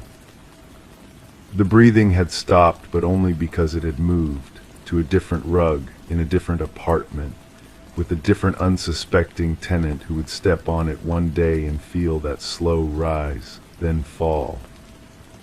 I keep the photographs hidden now, evidence of something I can never prove, proof of a truth no one wants to hear. Sometimes I wonder if I imagined it all, if the stress of living alone, of seeing too much darkness in my work, finally broke something inside me. But then I remember the weight of that rug, the warmth beneath my feet, the way it felt almost human. Almost. I still drive by that building sometimes, watch the windows, wonder who lives there now, whether they've noticed anything strange about their floor, whether they're asking the right questions, whether they're being watched. The truth is still there, buried beneath layers of silence and complicity, hidden under burgundy rugs in apartments across the city, waiting for someone brave enough or foolish enough to pull back the corner and look underneath. But I'm not that person anymore. I've learned to walk carefully, to avoid stepping on things that might breathe back, to keep my questions to myself. Because some secrets are kept for a reason, some truths are too dangerous to speak, and some rugs are better left undisturbed. The breathing continues, somewhere, always somewhere. And I'm the only one who knows why. Crime 11, I opened it out of habit. Inside, no milk, no leftovers, just items I've never owned. A glass jar with something suspended in yellow fluid, a lunchbox sealed with wax, a plastic container filled with dirt and teeth. I unplugged it, cleaned it. Still the contents return, and something inside rearranges them by color. The apartment came furnished. The previous tenant left behind more than furniture. They left behind questions I wasn't prepared to ask. The landlord handed me the keys with a forced smile, mentioning nothing about the woman who lived here before me. When I pressed for details, he simply said she moved out suddenly, leaving everything behind. The refrigerator hummed in the corner of the kitchen, white and unremarkable. For weeks I used it normally. Milk, eggs, take-out containers, the usual debris of a solitary life. But one morning, reaching for orange juice, my hand stopped midway to the shelf. The jar sat where my breakfast should have been. Clear glass, unmarked label, filled with what looked like formaldehyde. Something pale and organic floated inside, tissue maybe, or something that had once been alive. The smell hit me when I opened the door wider, antiseptic, clinical, wrong. I called the landlord, he didn't answer. I called the building management. They had no record of medical equipment being left behind. I removed the jar carefully, wearing rubber gloves, and placed it in the hallway. When I returned from work, it was back in the refrigerator, exactly where I'd found it. The lunchbox appeared 2 days later. Small, pink, the kind a child might carry to school, but the wax seal around the edges suggested something more deliberate, more permanent. I didn't open it. I couldn't. The weight felt wrong in my hands, too heavy for sandwiches, too light for anything solid. I started keeping a journal, not for publication or evidence, but for sanity. The entries became increasingly erratic as the items multiplied. The plastic container came next, filled with what looked like garden soil. But mixed in with the dirt were fragments of white, not bone, I told myself, just chalk or ceramic. Teeth was too specific a word, too loaded with implications I wasn't ready to confront. The rearrangement happened gradually. At first I thought I was misremembering their positions, the jar on the left, the lunchbox in the middle, the container on the right. But then I noticed the pattern. They moved according to color, the yellow fluid, the pink plastic, the dark soil. Someone or something was organizing them with deliberate care. I researched the previous tenant. Public records showed her name, her age, her sudden departure, but the neighbors remembered her differently. The woman downstairs described someone nervous, paranoid, who received strange packages and spoke to herself in the hallway. The man across the hall mentioned visitors who came late and left early, carrying bags that seemed heavier going out than coming in. The building's security footage had been erased. The landlord claimed it was routine maintenance, but the security guard, a quiet man who worked nights, remembered the woman's final week. She'd been agitated, he said, constantly checking the mailbox, asking about people who'd never visited. The day she left, she carried nothing but a small suitcase. Everything else stayed behind. I found her phone number through an old utility bill. The number was disconnected. I found her social media profiles, abandoned months ago. The last post was a photo of her refrigerator, the same model as mine, with the caption, "Some things follow you home." The comments were strange, friends asking if she was okay, family members expressing concern, but buried in the thread was a response that made my hands shake. "You can't keep them forever. They belong to someone else." I called the police. They listened politely, filed a report, suggested I speak to a counselor. The items weren't illegal, they said, strange but not criminal. Without evidence of a crime, they couldn't investigate further. The detective who took my statement had tired eyes and the air of someone who'd heard stranger stories. But he did mention something before leaving. 3 other tenants in the building had complained about similar incidents over the past year. Items appearing in their apartments, belongings that weren't theirs. Each time, the complainant had lived in an apartment previously occupied by someone who'd left suddenly, leaving everything behind. I started mapping the pattern. The woman who lived here before me had previously lived in apartment 3B. The tenant in 3B had complained about mysterious items appearing in her bathroom cabinet. Before that, she'd lived in 5A. The tenant in 5A had reported finding unfamiliar documents in his desk drawer. The pattern stretched back further than I'd imagined. A chain of tenants, each leaving behind pieces of themselves, each carrying forward pieces of others. The items weren't random, they were connected, part of a larger collection that moved through the building like a contagion. I confronted the landlord again. This time I came prepared with names, dates, apartment numbers. He listened without interrupting, his expression growing more uncomfortable with each detail. When I finished, he was quiet for a long moment. He'd owned the building for 20 years, he said. Some tenants were different from others. They came already damaged, already carrying burdens that didn't belong to them. He didn't ask questions about their past or their belongings. He provided shelter, nothing more. But he did remember the woman who'd lived here before me. She'd been a lab technician, he said, medical research. She'd worked with specimens, samples, things that needed to be preserved. When she left, she'd seemed relieved, as if she'd finally found a way to pass on a responsibility she'd never wanted. I returned to the refrigerator with new eyes. The jar, the lunchbox, the container, they weren't random artifacts. They were a collection, carefully maintained, deliberately preserved. Someone had been studying them, documenting them, trying to understand what they represented. I found her notebook wedged behind the refrigerator, pages of observations, sketches, theories. The jar contained tissue samples from an autopsy that was never completed. The lunchbox held evidence from a case that was never solved.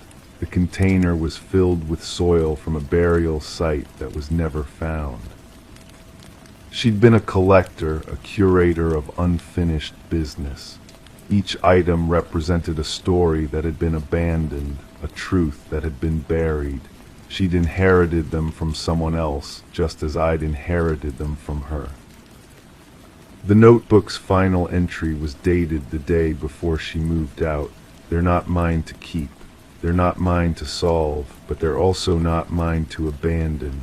Someone else will have to decide what to do with them. I understand now why she left. the weight of carrying other people's secrets, other people's crimes, other people's unfinished investigations. Each item in the refrigerator represented a case that someone somewhere had given up on. But giving up didn't make them disappear, it just passed them along to the next person willing to look. The arrangement by color isn't random. It's a system, a method of organization that helps process the overwhelming nature of what these items represent. Yellow for preservation, pink for innocence, dark soil for finality. Someone is still working through these cases, still trying to make sense of what they mean. I've started my own notebook, not to solve these mysteries, but to document them, to understand my role in this chain of custody. The previous tenant couldn't solve them, but she also couldn't abandon them. Neither can I.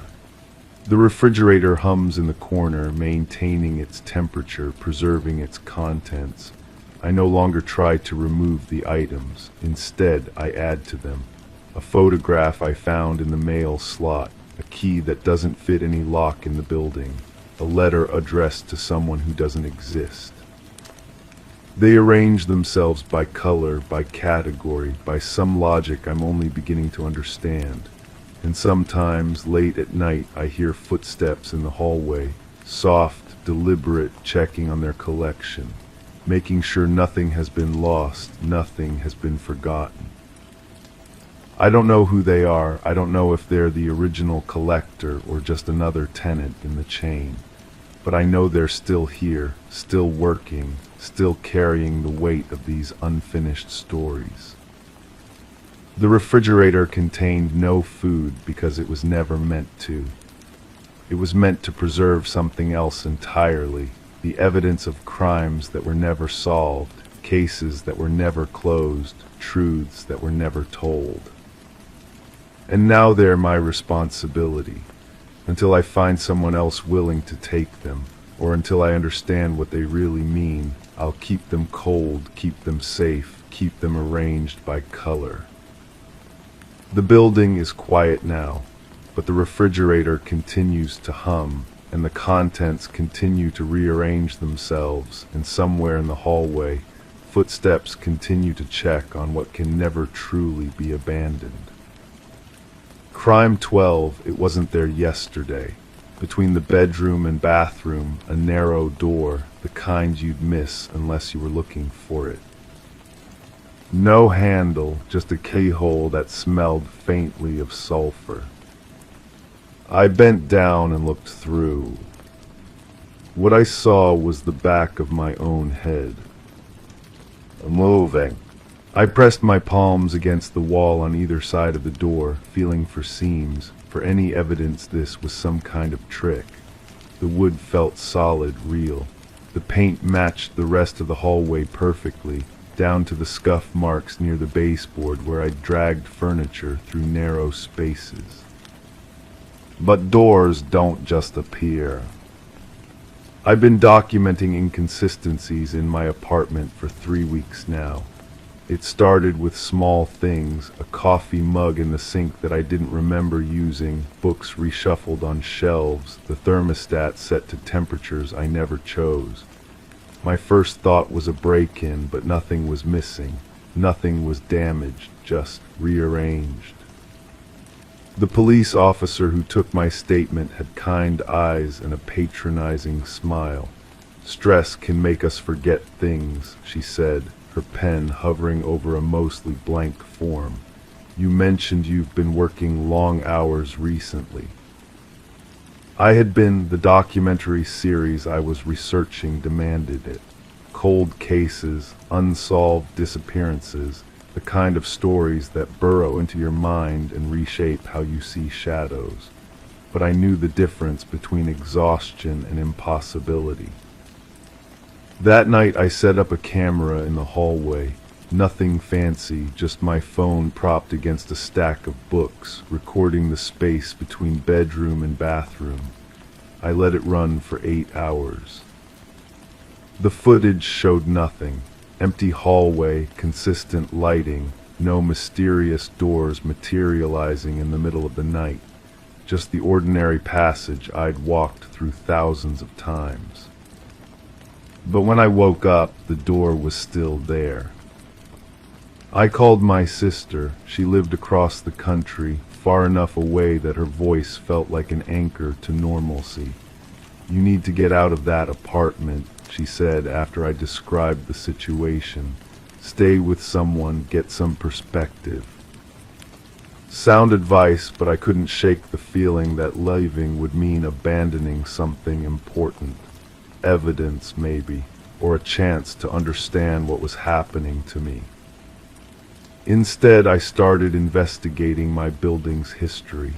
The landlord, a woman with silver hair and nervous hands, met me in the lobby with a cardboard box full of documents.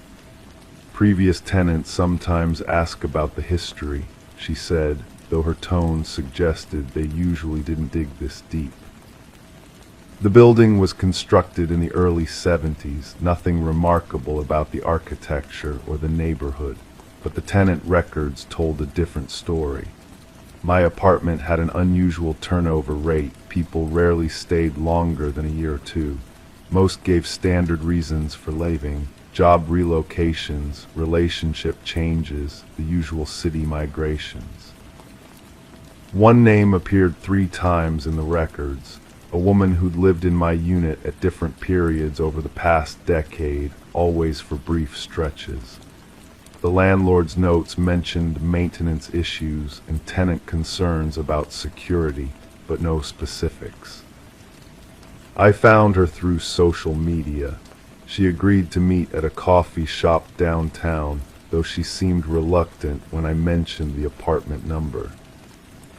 She was younger than I expected, with prematurely gray hair and the kind of careful posture that suggested chronic pain. "I kept coming back because the rent was so reasonable," she said, stirring sugar into her coffee with mechanical precision. "But I could never stay long." Why not? Things moved around, doors that shouldn't exist. You start questioning your own memory after a while. The coffee shop felt suddenly too warm. What kind of doors? Different ones each time, sometimes in the kitchen, sometimes near the windows, always locked, always with that smell. She paused, her spoon clinking against ceramic. "You've smelled it too, haven't you? Like matches, but wrong somehow." I had the sulfur scent that seemed to seep from the keyhole, faint but persistent. "Did you ever try to open them?" She shook her head quickly. I was afraid of what I might find, or what might find me. That evening I examined the door more carefully. The keyhole was old-fashioned, the kind that required a skeleton key. The metal around it was tarnished, as if it had been there for years rather than appearing overnight. I found a set of vintage keys at an antique shop. The seller, an elderly man with paint-stained fingers, looked at me strangely when I described what I needed. "Those old locks can be tricky," he said. "Sometimes they open things better left closed." Back home, I tried each key methodically. Most were too large or the wrong shape entirely, but the 7th one slid in smoothly, turned with a soft click. The door swung inward, revealing a narrow space that shouldn't have fit within the apartment's layout. It was barely wide enough for one person, extending back into darkness that my flashlight couldn't penetrate. The walls were covered in photographs. Pictures of me sleeping, eating, working at my desk, hundreds of them, taken from angles that should have been impossible given the apartment's layout.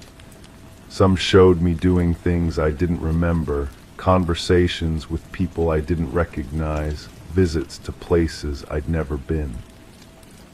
But the most disturbing images were the ones that looked like surveillance footage of my daily routine, except they showed subtle differences. My clothes were slightly different colors. My hair was styled differently. In some photos, I was wearing jewelry I didn't own. At the far end of the narrow space, another door. This one was metal, heavy, with multiple locks. As I approached, I could hear something on the other side, breathing that didn't match my own rhythm. I pressed my ear against the cold metal. The breathing stopped. Then from the other side, a voice that sounded exactly like mine. "I know you're there." I ran, left the doors open, grabbed my keys and wallet, and didn't stop moving until I was 3 blocks away. My heart was pounding so hard I could taste metal in my mouth. From a phone booth, one of the few still functioning in the city, I called the police. This time I didn't mention doors or impossible spaces. I simply reported a break-in, someone hiding in my apartment. 2 officers arrived within minutes. I waited in the lobby while they searched the unit. They found nothing unusual. No hidden spaces, no mysterious doors, no photographs. Just an ordinary apartment with ordinary rooms in their ordinary places. "Everything looks normal," the younger officer said. "Are you sure you didn't leave any doors open yourself?"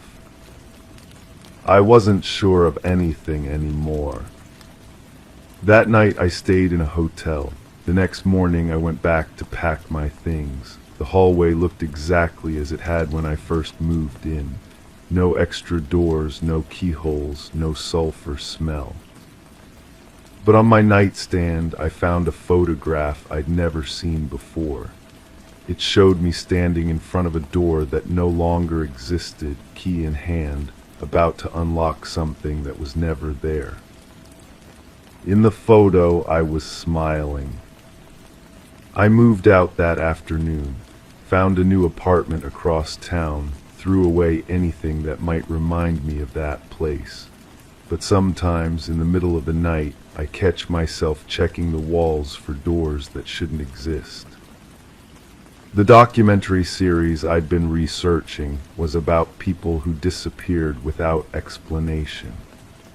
Ordinary people who simply vanished from their lives, leaving behind only questions and the persistent feeling that something fundamental about reality had shifted. I never finished that project. Some stories are too close to home. But I kept the photograph. It sits in my desk drawer, a reminder that memory isn't always reliable, that the space between what we think we know and what actually happens is wider than we like to admit. Sometimes I wonder if I'm still in that narrow space behind the door, and this life, this apartment, this sense of normalcy is just another photograph in someone else's collection. The breathing I heard that night never completely stopped. I just learned to ignore it, the way you learn to ignore the sound of your own heartbeat. Until now, when I'm alone in the dark, and I realize the breathing isn't mine at all. Crime 13, I left it running for background noise, but the low hum began forming words, not random, sentences I hadn't spoken, only thought. It repeated a phrase I'd never shared aloud, and then laughed my laugh. Now when it's off, I can still hear it spinning. The recording device sat on my desk, its red light blinking like a mechanical heartbeat. I'd been documenting everything since the incident, trying to piece together what happened to my neighbor. The police had closed the case, but something felt wrong. The official report stated accidental death, but the details never aligned with what I witnessed that night. I pressed play and listened to my own voice recounting the events. The fan in the background created an unsettling soundtrack to my investigation. Every time I replayed the recording, I noticed something new. A pause where there shouldn't be one, a tremor in my voice when I mentioned finding the door unlocked, the way I hesitated before describing the scene inside. My neighbor had been a quiet person. We'd exchanged pleasantries in the hallway, nothing more. but after the incident I couldn't shake the feeling that I'd missed something crucial. The detective assigned to the case seemed eager to wrap it up quickly, too eager. I started visiting the building's other residents, asking questions the police hadn't bothered to explore. The elderly woman from the third floor mentioned strange sounds coming from my neighbor's apartment in the weeks before the death. Not crying or shouting, but a rhythmic tapping, like someone sending Morse code through the walls. The building's maintenance worker, a nervous man with calloused hands, avoided eye contact when I asked about the apartment's condition. He mumbled something about the electrical system being faulty, then quickly changed the subject. His reaction felt rehearsed, practiced. I obtained copies of the incident report through a contact at the courthouse. The photographs showed an ordinary living space, but something about the furniture arrangement bothered me. Everything seemed too perfect, too deliberately placed. The coffee table aligned perfectly with the sofa, books stacked with mathematical precision. It looked like a staged photograph, not a lived-in space. The coroner's report mentioned a head injury consistent with a fall, but the medical examiner's notes included an unusual detail. Trace amounts of an industrial adhesive found under the victim's fingernails. The detective's follow-up report dismissed this as contamination from recent repairs in the building, but I'd never seen any repair work being done. I interviewed the victim's co-workers, discovering a pattern of increasingly erratic behavior in the weeks before the death. Sudden mood changes, paranoid comments about being watched, and an obsession with recording conversations. The victim had apparently purchased several digital recorders, claiming they were for a personal project. The building's security footage had been mysteriously corrupted for the night in question. The property manager explained it as a routine system malfunction, but the timing seemed too convenient. I pressed for more details, and she became defensive, insisting that the police had already reviewed everything relevant. I found myself returning to the victim's apartment building repeatedly, standing in the hallway trying to recreate the sequence of events. The fluorescent lights flickered overhead, casting shifting shadows on the worn carpet. I could smell something chemical in the air, faint but persistent. The same odor I'd noticed the night I found the body. My own recordings became increasingly important to my investigation. I documented every conversation, every observation, every theory. But when I played them back, I began noticing discrepancies. Words I didn't remember saying, emotions in my voice that didn't match my recollections. The fan's constant humming made it difficult to distinguish between my actual words and the ambient noise. The victim's employer provided additional information about the personal project. It involved documenting suspicious activities in the building, particularly regarding the property management company. The victim had apparently discovered financial irregularities and was planning to report them to authorities. The recordings were meant to be evidence. I searched the victim's apartment after the police cleared it, looking for these mysterious recordings. The place had been thoroughly cleaned, but I found something they'd missed. A small device hidden behind the electrical outlet, still recording. The memory card contained hours of ambient sound, including conversations from adjacent apartments. Listening to these recordings revealed a disturbing pattern. The victim had been systematically documenting the private lives of neighbors, collecting intimate details about their relationships, their fears, their secrets. The recordings weren't evidence of financial fraud. They were an invasion of privacy on a massive scale. The property manager's defensive behavior suddenly made sense. She discovered the victim's surveillance activities and confronted them. The recordings captured their final conversation, a heated argument about blackmail and extortion. The victim had been using the collected information to manipulate residents, obtaining reduced rent and other favors through psychological pressure. But the recording of their confrontation ended abruptly. The sound of a struggle, a crash, then silence. The timestamp indicated this occurred exactly when the victim was supposed to have died from an accidental fall. The property manager's voice was the last thing captured before the device went silent. I realized I was holding evidence of a cover-up, possibly murder, but as I continued listening, I heard something that made my blood freeze. My own voice having a conversation I didn't remember. I was discussing the victim's activities with someone, expressing concern about being exposed. The voice responding to me belonged to the property manager. The recording revealed that I'd known about the surveillance long before the victim's death. I'd been one of the people being blackmailed.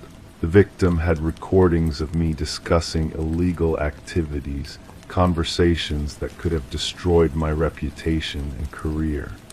I'd met with the property manager to discuss eliminating the threat.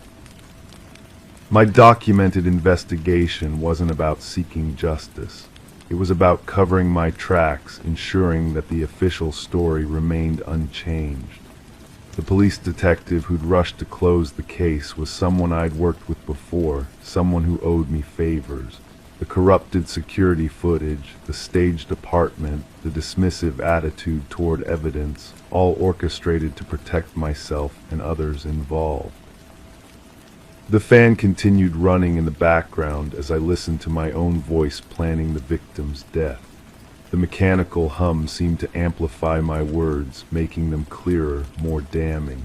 I heard myself discussing the logistics, the timing, the cleanup. The property manager's nervous laughter punctuated our conversation like a soundtrack to guilt. But there was something else in the recording, something that made me question everything I thought I knew. The victim's voice speaking to me directly as if they were still alive. They were explaining their surveillance project, justifying their actions as necessary documentation of corruption. They weren't blackmailing anyone. They were trying to expose a larger conspiracy. I realized that my memories of being blackmailed might be false. The stress of the investigation, the constant replaying of recordings, the guilt over my involvement in the cover-up, it had all distorted my perception of events. The victim had been documenting real corruption, and I'd helped kill them to protect the very people they were investigating. The fan's whispers grew louder, more insistent. It wasn't just repeating my thoughts anymore. It was revealing truths I'd buried, memories I'd suppressed. The victim had trusted me, had shared their findings hoping I'd help them expose the corruption. Instead, I'd betrayed them, leading them into a trap. The recording continued, revealing the full scope of the conspiracy. The property management company was part of a larger network of illegal activities. Money laundering, tax evasion, exploitation of vulnerable residents. The victim had uncovered evidence that could have brought down dozens of people involved in the scheme. My role wasn't just as a witness or even an accomplice. I was one of the primary beneficiaries of the corruption. The illegal activities had been funding my lifestyle, my career advancement, my comfortable existence. The victim's investigation threatened to expose not just the conspiracy, but my central role in perpetuating it. The fan's mechanical laughter echoed my own, but now it sounded hollow, mocking. I sat in the darkness, listening to evidence of my own guilt, understanding that justice for the victim would require my own destruction. The case couldn't be reopened without revealing my complicity. The truth would remain buried, protected by the very system that had created it. The recording ended, but the fan continued running. Its whispers had become a permanent soundtrack to my guilt, a constant reminder of the choice I'd made between justice and self-preservation. I reached for the power switch, but hesitated. Turning it off wouldn't silence the voices. The truth would continue spinning, waiting for someone else to discover it. In the silence that followed, I realized that the victim's surveillance project had captured more than just evidence of corruption. It had documented the gradual erosion of my moral compass, the small compromises that led to complicity in murder. The recordings weren't just evidence of a crime. They were a psychological profile of how ordinary people become capable of extraordinary evil. The fan blade slowed but never stopped completely. Even in the quiet, I could hear it turning, whispering secrets I'd thought were buried forever. The investigation was over, but the reckoning had just begun. For crime 14, I measured it 6 feet deep. Then 7. Now I can't see the back anymore. I threw a flashlight in that didn't hit anything, just vanished into black. But last night the flashlight rolled back out, and the batteries were missing. The house came to me through my grandmother's estate. She'd lived there for 40 years, alone after my grandfather passed. The lawyer handed me the keys with a strange expression, like he wanted to say something but couldn't find the words. I should have asked him what he meant when he said she'd been troubled in her final months. I moved in on a Tuesday. The closet in the master bedroom seemed normal then, wooden shelves, a hanging rod, the faint smell of lavender sachets. I hung my clothes and didn't think about it again until I noticed the hangers sliding toward the back wall, as if the floor wasn't quite level. That's when I first measured it.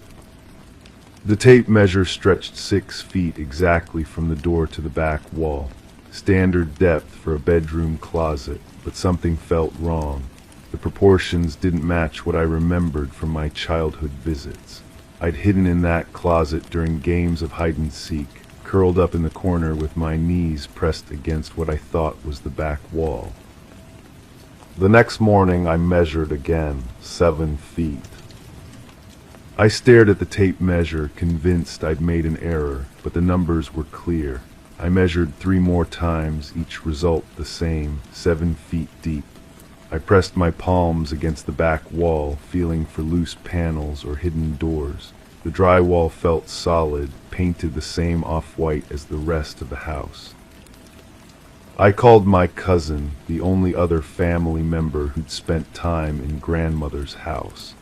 Her voice carried a hesitation I'd never heard before. "You're in the master bedroom?" she asked. "Yes, why?" She kept that door locked the last few years, said there were things in there she didn't want to deal with. "What kind of things?" The line went quiet for so long I thought she'd hung up. Then she started talking about the walls moving, about spaces that weren't there before. We thought it was her medication. That night I stood in the closet doorway, watching the shadows shift in the dim light from the hallway. The darkness at the back seemed deeper than it should be, like looking into a well. I grabbed the flashlight from my nightstand and threw it toward the back wall, expecting to hear it clatter against the drywall. Silent. I waited for the sound of impact, but it never came. The flashlight had simply disappeared into the darkness. I fumbled for the light switch, flooding the closet with harsh white light. Empty, no flashlight, no sign it had ever been there. I didn't sleep that night. The next day I returned with a longer tape measure, 8 feet. The back wall had moved again, and now I could see a faint outline in the drywall, a rectangle about the size of a door, nearly invisible unless you knew where to look. I pressed my ear against it and heard something that made my blood freeze. Breathing, slow, rhythmic breathing from somewhere behind the wall. I drove to the hardware store and bought a crowbar.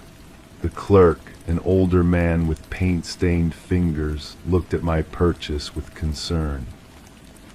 "You doing renovation work?" he asked. "Something like that. That's a heavy-duty bar. You sure you need something that strong?" I nodded, though I wasn't sure of anything anymore. Back at the house, I stood before the closet with the crowbar in my hands. The outline in the drywall was clearer now, and I could see where the paint had been applied more recently. My grandmother had sealed something inside. I wedged the crowbar into the seam and pulled. The drywall cracked with a sound like breaking bones. Behind it I found another wall, this one older, made of rough wooden planks, and carved into the wood in shaky handwriting were dozens of dates spanning the last 5 years. The handwriting was my grandmother's. Each date was followed by a single word, deeper. I pulled out my phone and called the police. The dispatcher took my information with professional detachment, but I could hear the skepticism in her voice. A suspicious closet didn't warrant emergency response. They'd send someone out in the morning. I spent the night in the living room, unwilling to sleep in the master bedroom. Every few minutes I'd hear sounds from upstairs, soft footsteps, the creak of hinges, the whisper of fabric against fabric. But when I investigated, I found nothing out of place. Except the closet had grown to 9 feet deep. The officer who arrived the next morning was young, probably new to the force. He listened to my story with the patience of someone accustomed to strange calls. We went upstairs together, and he examined the closet with his flashlight. "Looks normal to me," he said. 6 feet deep, maybe 6.5. I stared at him, measure it. He humored me, pulling out a small tape measure. 6 feet, 4 inches. I grabbed my own tape measure, the one I'd been using all week. It showed the same measurement, 6 feet, 4 inches, but I knew what I'd seen. I knew how deep it had been. "Sir," the officer said gently, "have you been under a lot of stress lately? Moving can be difficult, especially after losing a family member." After he left, I sat on the bed and stared at the closet. The dates carved into the wooden wall seemed to mock me. Had my grandmother experienced the same thing? Had she watched the closet grow deeper each day, only to have it return to normal when others looked? I found her journal in the basement, tucked behind a box of Christmas decorations. The entries started 3 years ago, written in the same shaky handwriting I'd seen carved in the wood. "The closet is wrong," she'd written.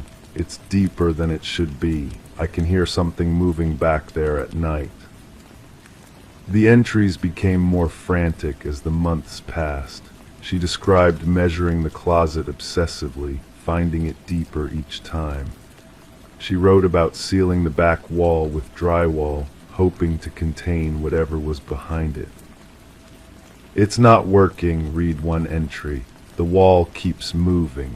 It's like the house is growing, making room for something that wants to come through." The final entry was dated just 2 weeks before her death. "I can't keep it out anymore. It's almost here. I can feel it watching me through the walls. If something happens to me, don't let anyone else live in this house. Burn it down if you have to." I closed the journal and walked upstairs. The closet was 10 feet deep now, and I could see something glinting in the darkness at the back, something metallic that caught the light from the hallway. I grabbed my flashlight and walked deeper into the closet than should have been possible. The walls seemed to stretch around me, and the air grew colder with each step. At the back, partially hidden behind a wooden support beam, I found what had been glinting. A pile of batteries, dozens of them, all drained of power. and beside them a collection of objects that made my stomach turn. A driver's license with a photo of a young woman I didn't recognize, a wedding ring tarnished with age, a child's toy faded and worn. Personal items, belongings that had once meant something to people who were no longer here to claim them. I heard footsteps behind me and spun around. The closet entrance looked impossibly far away, a small rectangle of light in the distance, but I was alone. The footsteps continued, slow and deliberate, coming from somewhere in the darkness beyond my flashlight beam. I ran toward the entrance, my heartbeat pounding in my ears. The walls seemed to close in as I moved, and I could feel something following me, something that breathed with the same rhythm I'd heard through the wall. I burst out of the closet and slammed the door behind me. My hands shook as I turned the lock, though I knew it wouldn't hold back whatever was in there. The next morning I called a contractor. He arrived with his crew and a truck full of cement. I told him I wanted the closet filled, floor to ceiling, permanently sealed. "That's unusual," he said, examining the space.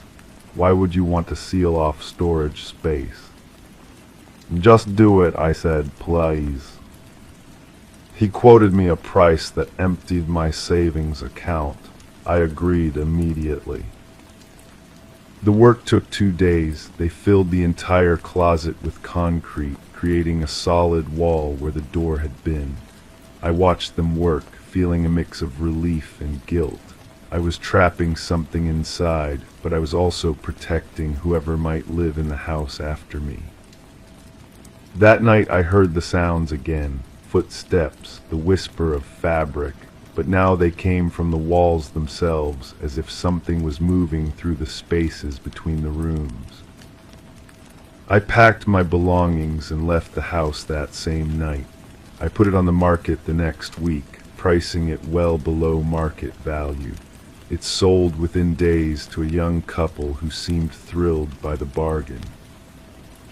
I never told them about the closet. I never told them about the journal or the pile of belongings I'd found in the darkness. I signed the papers and took their money, and I tried to forget about the sounds I'd heard in the walls.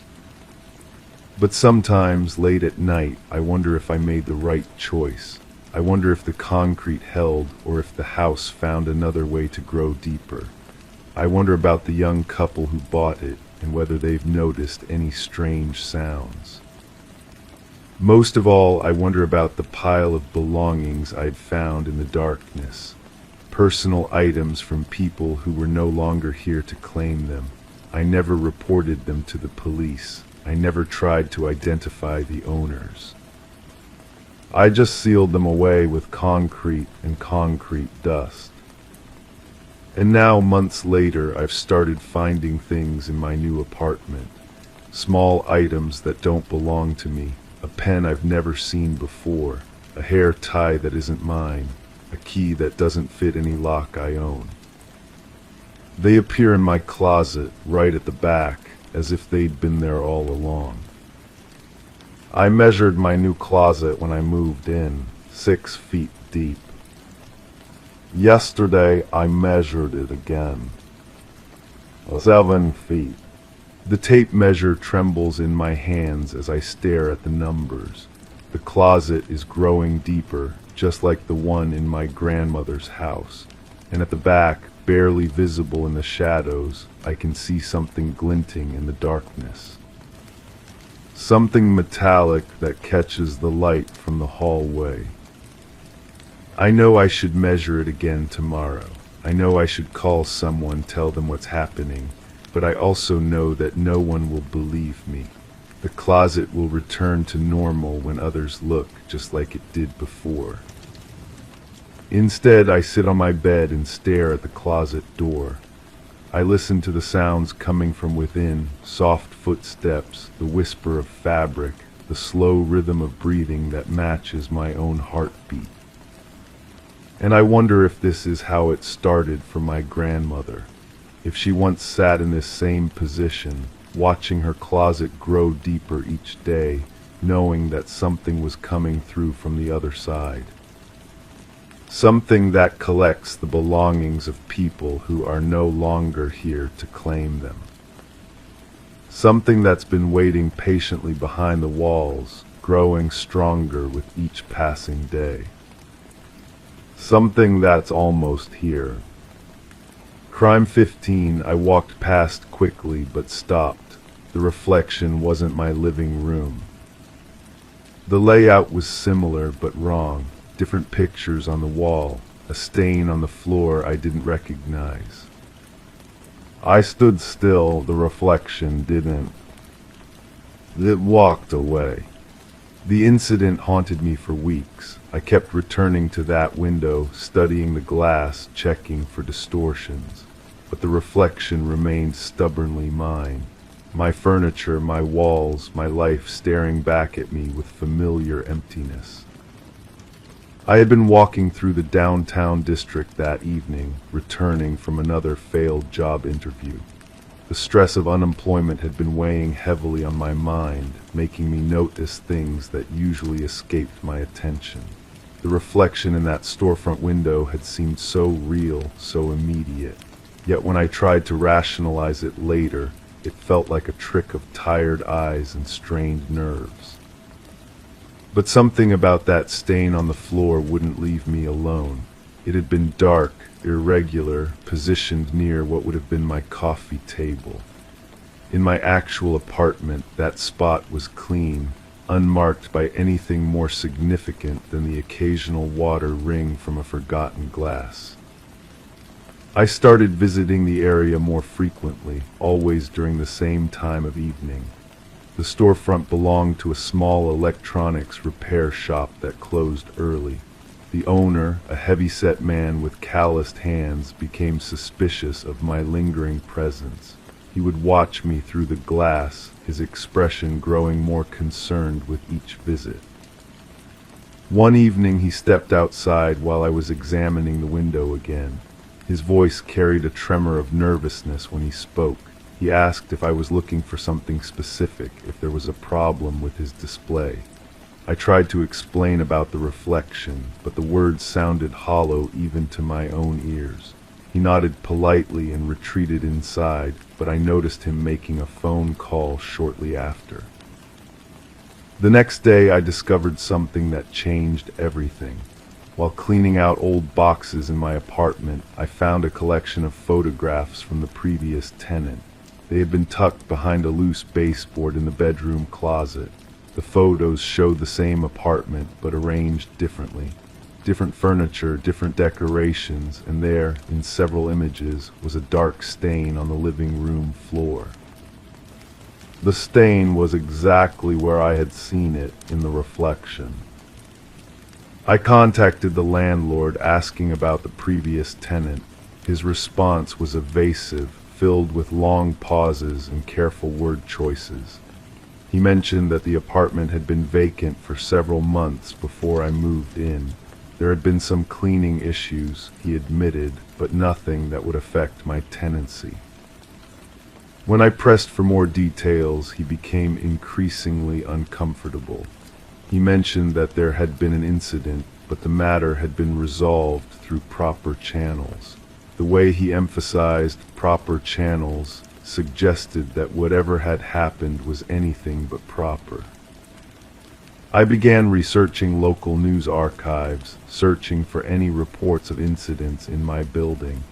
The search proved more difficult than expected. News from several months prior seemed to have gaps, particularly regarding residential incidents. But I found references to a missing person case that had been quietly closed without resolution. The case involved a young woman who had lived in my building. She had been reported missing by her employer after failing to show up for work for 3 consecutive days. When police conducted a welfare check, they found her apartment empty but undisturbed. Her personal belongings remained in place, but she was gone. What struck me most was the description of her apartment layout. It matched the reflection I had seen in the window. The same furniture arrangement, the same wall decorations, even the same coffee table positioned over what would later become that mysterious stain. I started interviewing neighbors, carefully avoiding any mention of reflections or supernatural experiences. Most were reluctant to discuss the previous tenant, but a few provided fragments of information. She had been quiet, kept to herself, but seemed nervous during her final weeks in the building. Some mentioned strange sounds coming from her apartment during late hours, and at least one neighbor reported seeing her talking to someone in the hallway, though they never saw who she was speaking to. The more I learned, the more questions arose. The missing woman's case had been closed with unusual speed. The investigating officer had been transferred to another department shortly after. The landlord had renovated the apartment immediately after it was cleared by police, despite having no new tenant lined up. I obtained copies of the police reports through a public records request. The documents were heavily redacted, but certain details remained visible. The apartment had been processed as a crime scene, though no crime was officially acknowledged. Forensic teams had been called in, but their findings were classified under an ongoing investigation that apparently no longer existed. The most disturbing revelation came from a former police officer who had worked the case before transferring to private security. He agreed to meet me at a coffee shop, but only after I promised not to record our conversation or mention his name to anyone. He spoke in measured tones, constantly checking over his shoulder. The missing woman's case had been more complex than public records suggested. There had been evidence of a struggle, he told me, but the scene had been cleaned before it could be properly documented. The dark stain I had seen in the reflection had been blood, he confirmed, but testing had been inconclusive due to contamination. More troubling was his description of the investigation's abrupt termination.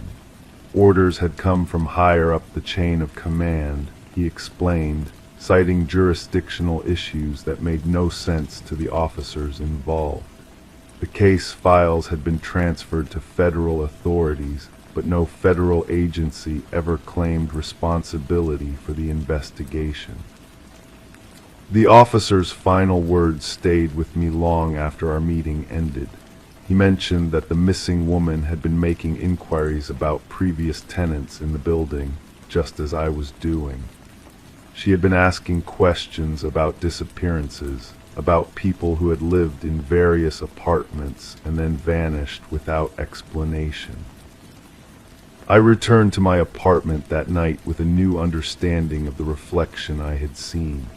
It wasn't a supernatural occurrence or a trick of tired eyes. It was a window into the past, showing me the room as it had been when she lived there, when whatever happened to her had happened.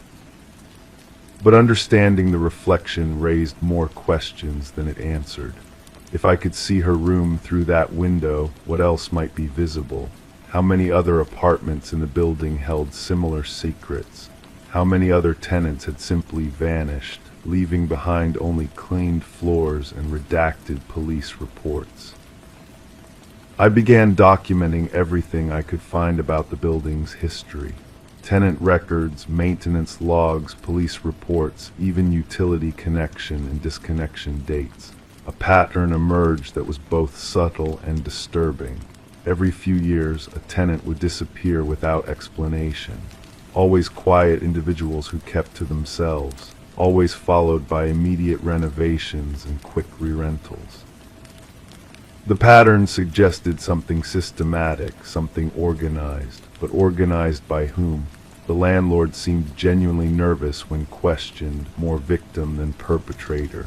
The police had been instructed to close cases, not initiate them. Even the building's maintenance staff had high turnover rates, with workers rarely staying long enough to notice patterns. I started watching the building more carefully, noting who came and went, identifying residents and visitors. Most tenants seemed normal, living ordinary lives without awareness of the building's dark history. But there were others, individuals who didn't quite fit the typical resident profile. They came and went at irregular intervals, always alone, always carrying small bags or cases. One evening, I saw one of these individuals entering the building through the rear entrance. I followed at a distance, noting which floor they accessed. The apartment they entered was supposed to be vacant according to the landlord's records, but lights were visible from the street. I spent the next several weeks monitoring that apartment. The mysterious visitors came and went, but never during normal hours. They always used the rear entrance, always carried similar bags, and always left within a few hours of arriving. My surveillance efforts eventually paid off when I managed to photograph one of the visitors. The image was grainy, taken from across the street in poor lighting, but it showed enough detail to identify the person as someone I had seen before. They worked at the electronics repair shop, the same shop whose window had shown me the reflection. The connection felt too significant to be coincidental.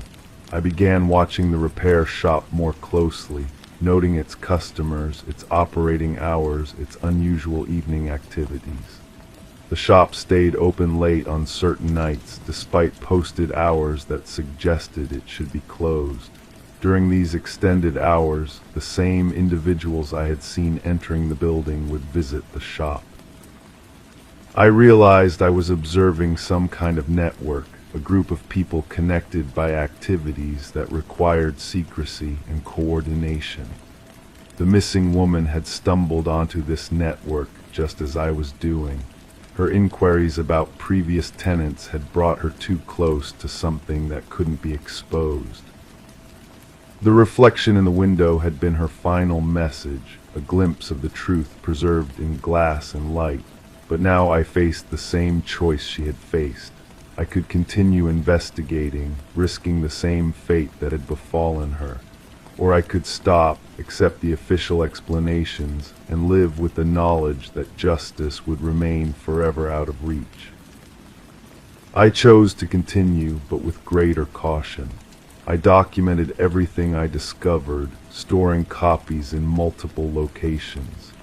I shared my findings with trusted contacts, ensuring that my disappearance would not end the investigation as hers had. But as I write this account, I realize that documentation may not be enough.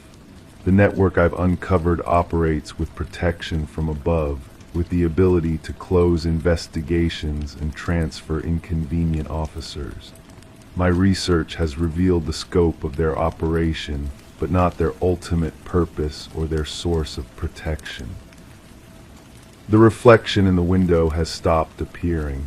Either the glass has been replaced or the connection to the past has been severed. But the memory remains, along with the knowledge that some truths are too dangerous to fully expose, too powerful to challenge directly. I still live in the same apartment, walking past the same window each evening. But now I know what I'm looking for, and I understand that some reflections show not just what is, but what was, and what might be again if the pattern continues. The stain on the floor has been cleaned, but the memory of it remains. And somewhere in this building, in apartments that appear vacant but harbor secrets, the network continues its work, protected by silence and official indifference. I have become part of the pattern now, another tenant asking dangerous questions, another person who knows too much about what should remain hidden. The reflection that once showed me a stranger's room now shows me my own, but I wonder how long that will last, and whether someone else will eventually see my apartment reflected in that window, complete with its own dark stain on the floor. Crime 16 just cans before, now a bowl of fruit I never bought, a box labeled with symbols I can't read. Each morning new items appear, warm, recently placed. I stopped eating from them when the apples bled. The first time I noticed something wrong, I was standing in my kitchen at dawn, coffee cup halfway to my lips. The pantry door hung open, and inside sat a ceramic bowl filled with perfect pears, golden, unblemished, still warm to the touch. I live alone. I buy groceries once a week, always the same items. Bread, milk, eggs, frozen meals, nothing fresh, nothing that spoils quickly. Yet here were these pears, as if someone had just placed them there. I called my landlord. He insisted only I had keys. The building was secure, no signs of forced entry. His voice carried that patient tone people use when they think you're losing your mind. The pears sat there for 3 days. I watched them from the kitchen table, waiting for them to rot to prove they were real. They never did. On the 4th morning they were gone. In their place, a small jar of honey with a handwritten label in a language I couldn't identify. I started keeping a journal, every morning something new. A loaf of bread still warm from the oven, oranges that smelled like rain, cookies wrapped in paper that crumbled when I touched it. All of it appeared overnight, always perfectly arranged, always fresh. The police officer who took my report had tired eyes and ink stains on his fingers. He walked through my apartment, checking windows, examining the lock on my door, everything secure, no explanation. He suggested I install a camera, maybe see a doctor about stress. His partner stayed in the hallway, avoiding eye contact. I bought the camera that afternoon, set it up facing the pantry. The first night, nothing happened. The second night, the recording cut out at exactly the same moment I usually fell asleep. When I woke, there were fresh strawberries in a wicker basket. The camera's memory card was blank. I started staying awake, sitting in my kitchen with the lights off, watching the pantry door. My eyes would grow heavy, and I'd fight sleep until my body gave in. Every morning the same result, new food, no memory of how it got there. The building manager let me review the security footage from the hallway. Hours of empty corridor.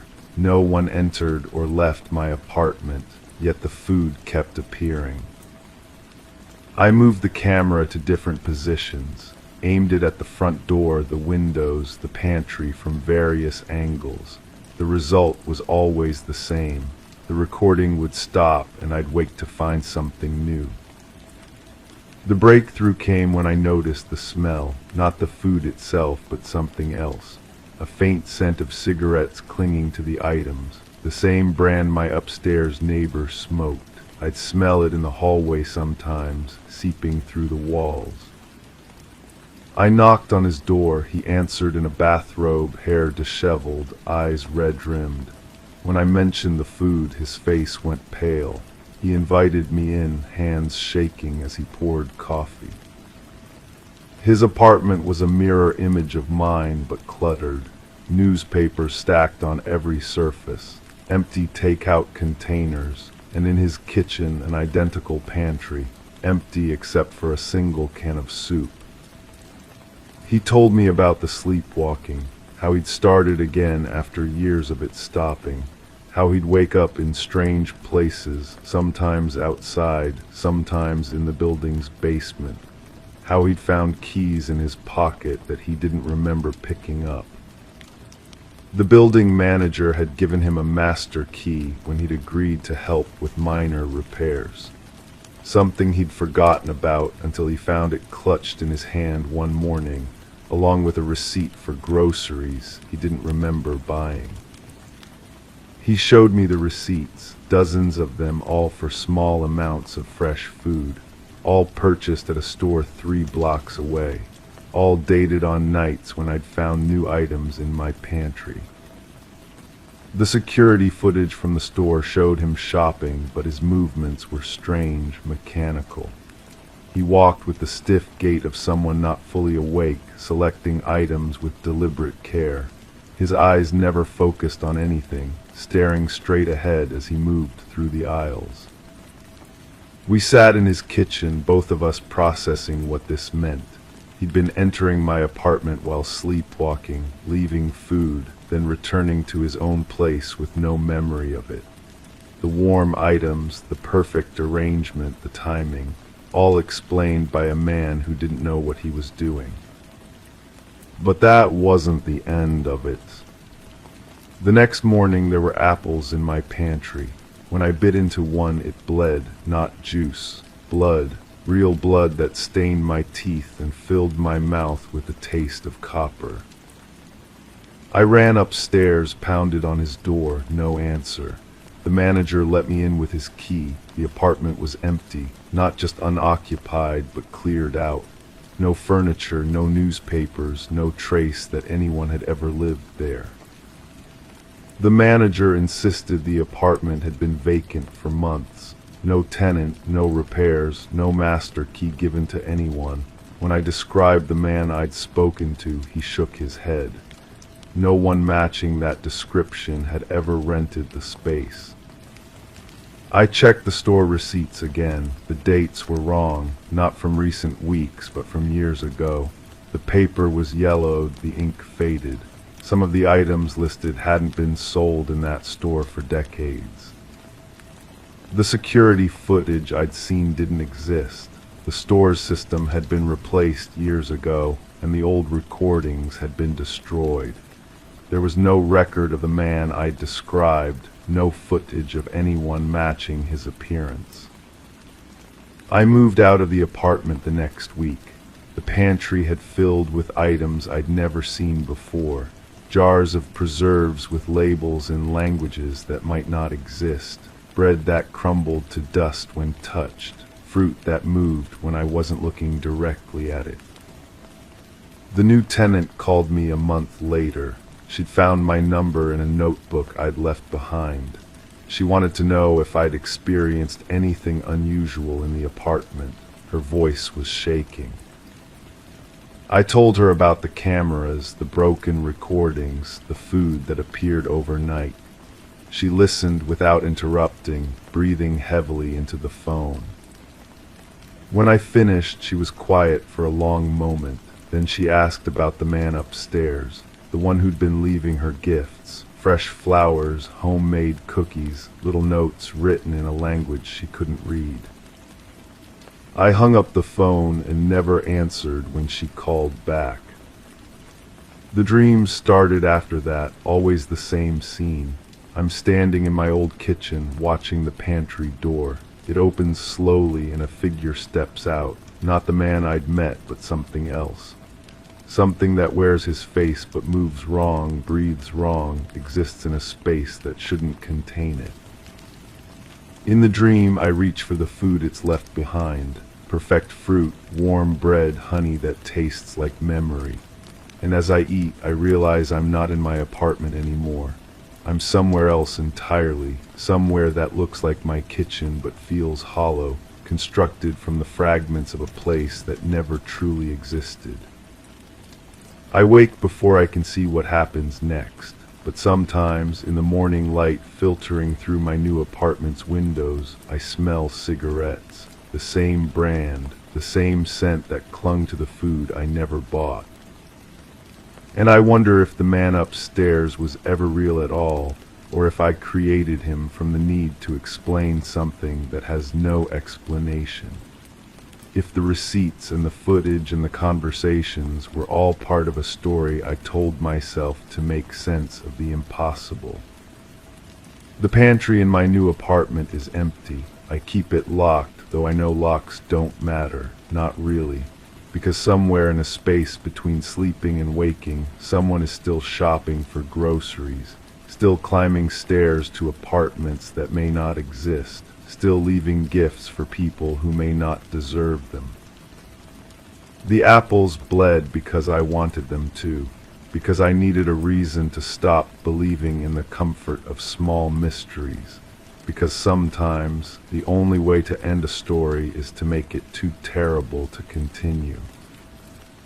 But the food still appears, different apartment, same presence, and now I know that moving won't solve anything. The pantry was never the problem. The problem was always me, standing in my kitchen at dawn, looking for explanations that don't exist. Looking for someone to blame for the gifts I never asked for. Crime 17, the plug wasn't in. No load, still the drum rotated slowly. I opened it, it was empty. But my shirt, when I hadn't worn in months, was folded on top. And it smelled like salt. I stood there in the basement, holding that shirt against my chest, breathing in that ocean scent that made no sense. We lived hundreds of miles from any coast. The nearest body of salt water was a drive I'd never taken, a place I'd never been. Yet here was this smell, clinging to fabric I'd forgotten I owned. The dryer had been making noise for weeks, a rhythmic thumping that would start without warning, usually during the quiet hours when sleep felt impossible anyway. My partner had mentioned it once, said maybe we should call someone to look at it, but I'd been distracted, consumed by the case files scattered across my desk upstairs. Missing person reports have a way of taking over your mind, especially when they involve someone you thought you knew. I folded the shirt carefully and placed it back where I'd found it. The dryer had stopped spinning. The basement fell silent except for the hum of the old refrigerator in the corner, the one we'd inherited from the previous owner, along with so many other things we'd never bothered to examine too closely. The missing person was a colleague from the office. Someone I'd shared coffee with, complained about deadlines with, exchanged pleasantries about weekend plans. She disappeared on a Tuesday, simply failed to show up for work. No call, no explanation. Her apartment was neat, undisturbed. Her car was in the parking lot, but she was gone. I'd volunteered to help with the informal investigation. The police had their procedures, their protocols, but sometimes the people closest to a situation can see what others miss. Sometimes the answer is hidden in plain sight, in the details that seem too ordinary to matter. The shirt bothered me. I kept thinking about it as I climbed the stairs back to the main floor where my partner was reading in the living room. They looked up when I entered, and I almost mentioned the shirt, the smell, the way the dryer had been running without power, but something held me back. Maybe it was the way the lamplight caught their face, creating shadows that seemed unfamiliar. Maybe it was the realization that I couldn't remember the last time we'd done laundry together. The next morning, I called the office to ask about my colleague's last known activities. Her supervisor was helpful but cautious, sharing only what seemed relevant to finding her. She'd been working on a project involving client files, reviewing old cases, looking for patterns. She'd stayed late several nights, had access to archives most people never saw. I found myself thinking about patterns, the way certain things repeat without obvious connection, the way a person can disappear from their life while leaving everything else perfectly in place, the way a dryer can spin without power, as if operated by some invisible hand. That evening I went through my colleague's desk. Her supervisor had given me permission, said anything that might help was worth exploring. The desk was organized, almost obsessively so, pens arranged by color, files labeled with careful precision. But in the bottom drawer I found something that didn't fit the pattern. A small notebook filled with handwriting I didn't recognize. The entries were brief, almost cryptic. Dates, locations, brief observations. One entry caught my attention. The basement door was open when I arrived. Strange smell like ocean air. They said they'd been cleaning. I read that line several times. The handwriting was definitely not my colleague's. Too angular, too rushed. But the date was recent, just a few days before she disappeared. And the mention of a basement, of that particular smell, made my skin crawl. I took the notebook home. My partner was cooking dinner, filling the kitchen with the warm scent of garlic and herbs, normal domestic smells that should have been comforting. Instead, they seemed to clash with the salt air that still lingered in my memory. "Did you ever meet my colleague?" I asked, trying to sound casual, "the one who's been missing?" My partner paused in their stirring, considered the question. "I don't think so. You don't usually bring work people around." This was true. I'd always kept my professional and personal lives separate, but now I wondered if that separation had been as complete as I'd thought. People have ways of intersecting, of crossing paths in ways that aren't immediately obvious. I spent the evening reading through the notebook more carefully. The entries spanned several months, all in that same unfamiliar handwriting. They described routine activities, mundane observations, but with an undercurrent of surveillance. Someone had been watching, noting, recording. One entry mentioned our address, not specifically, but described in enough detail to be unmistakable. The house with the blue shutters and the garden that needs attention. Basement accessible from the side entrance. I'd never noticed we had a side entrance to the basement. The next morning, while my partner was at work, I walked around the house, examining it as if seeing it for the first time. There, behind the overgrown bushes on the east side, was a small door I'd somehow overlooked. The paint was faded, the handle tarnished, but the door opened easily when I tried it.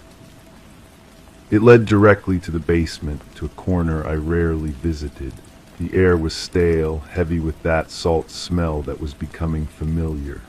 In the dim light, I noticed something I'd missed before, a set of shelves containing items that didn't belong to us. Cleaning supplies, but also personal things.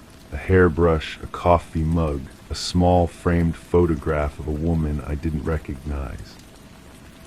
I picked up the photograph. The woman was smiling, standing near what looked like a pier or dock. Behind her, the ocean stretched to the horizon. She was wearing a shirt I recognized, the same one I'd found in the dryer.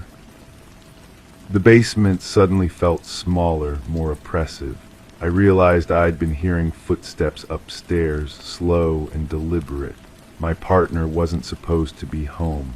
I'd watched them leave, had planned to spend the day alone with my investigation. I climbed the stairs quietly, listening. The footsteps had stopped. The house was silent except for the familiar hum of appliances, the settling of old wood, but something was different. The air upstairs carried a faint trace of that salt smell, as if it had followed me up from the basement. In the kitchen, I found evidence of recent activity. A coffee cup in the sink, still warm. A newspaper folded differently than I'd left it. Small changes that might have been nothing or might have been everything. I called my partner's office. They'd left work early, the receptionist said. Something about a family emergency. But my partner had no family in the area, no relatives who might have needed them urgently. The notebook was still where I'd left it, but one page had been torn out. The page that had mentioned our address, the basement door, the strange smell.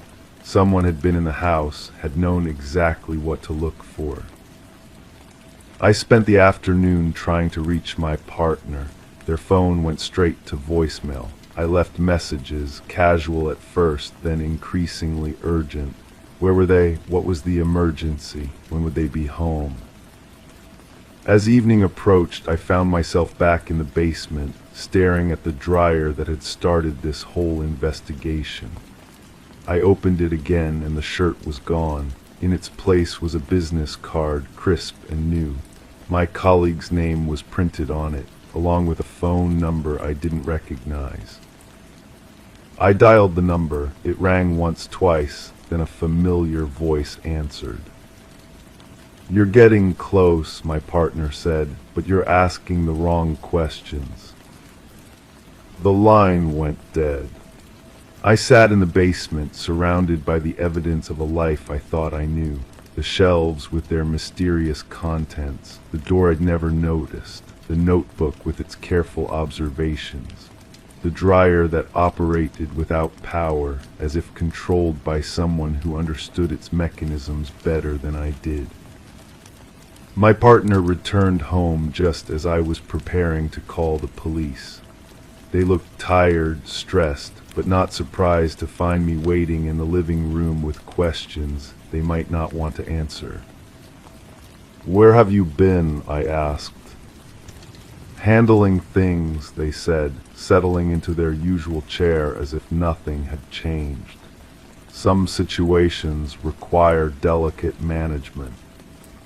"What kind of situations?" They smiled, but it didn't reach their eyes. The kind where people get too curious about things that don't concern them. I thought about my colleague, about her neat apartment and her abandoned car, about the notebook with its careful observations and the missing page, about the basement door I'd never noticed and the items that didn't belong to us. "She was investigating something," I said, "something that led her to this house." My partner nodded slowly. She was very thorough, very persistent. Some people don't know when to stop looking. The room felt cold despite the warm evening.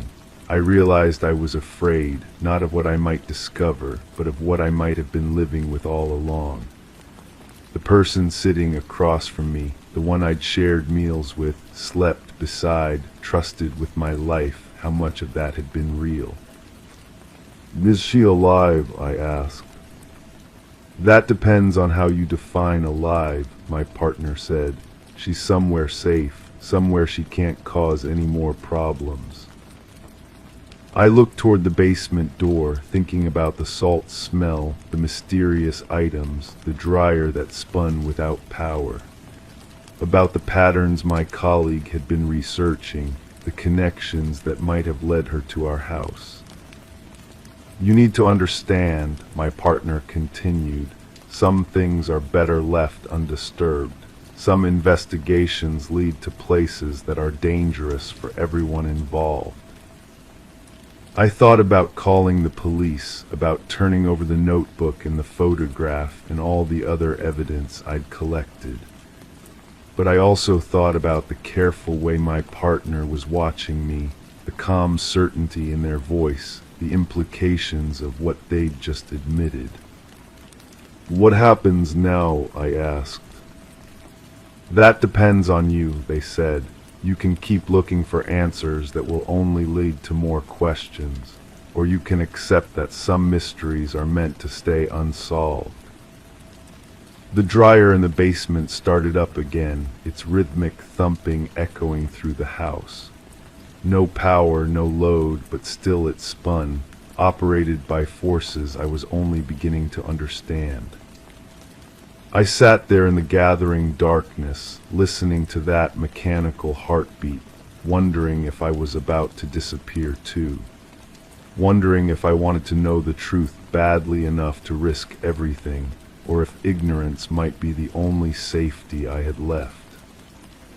The salt smell was getting stronger.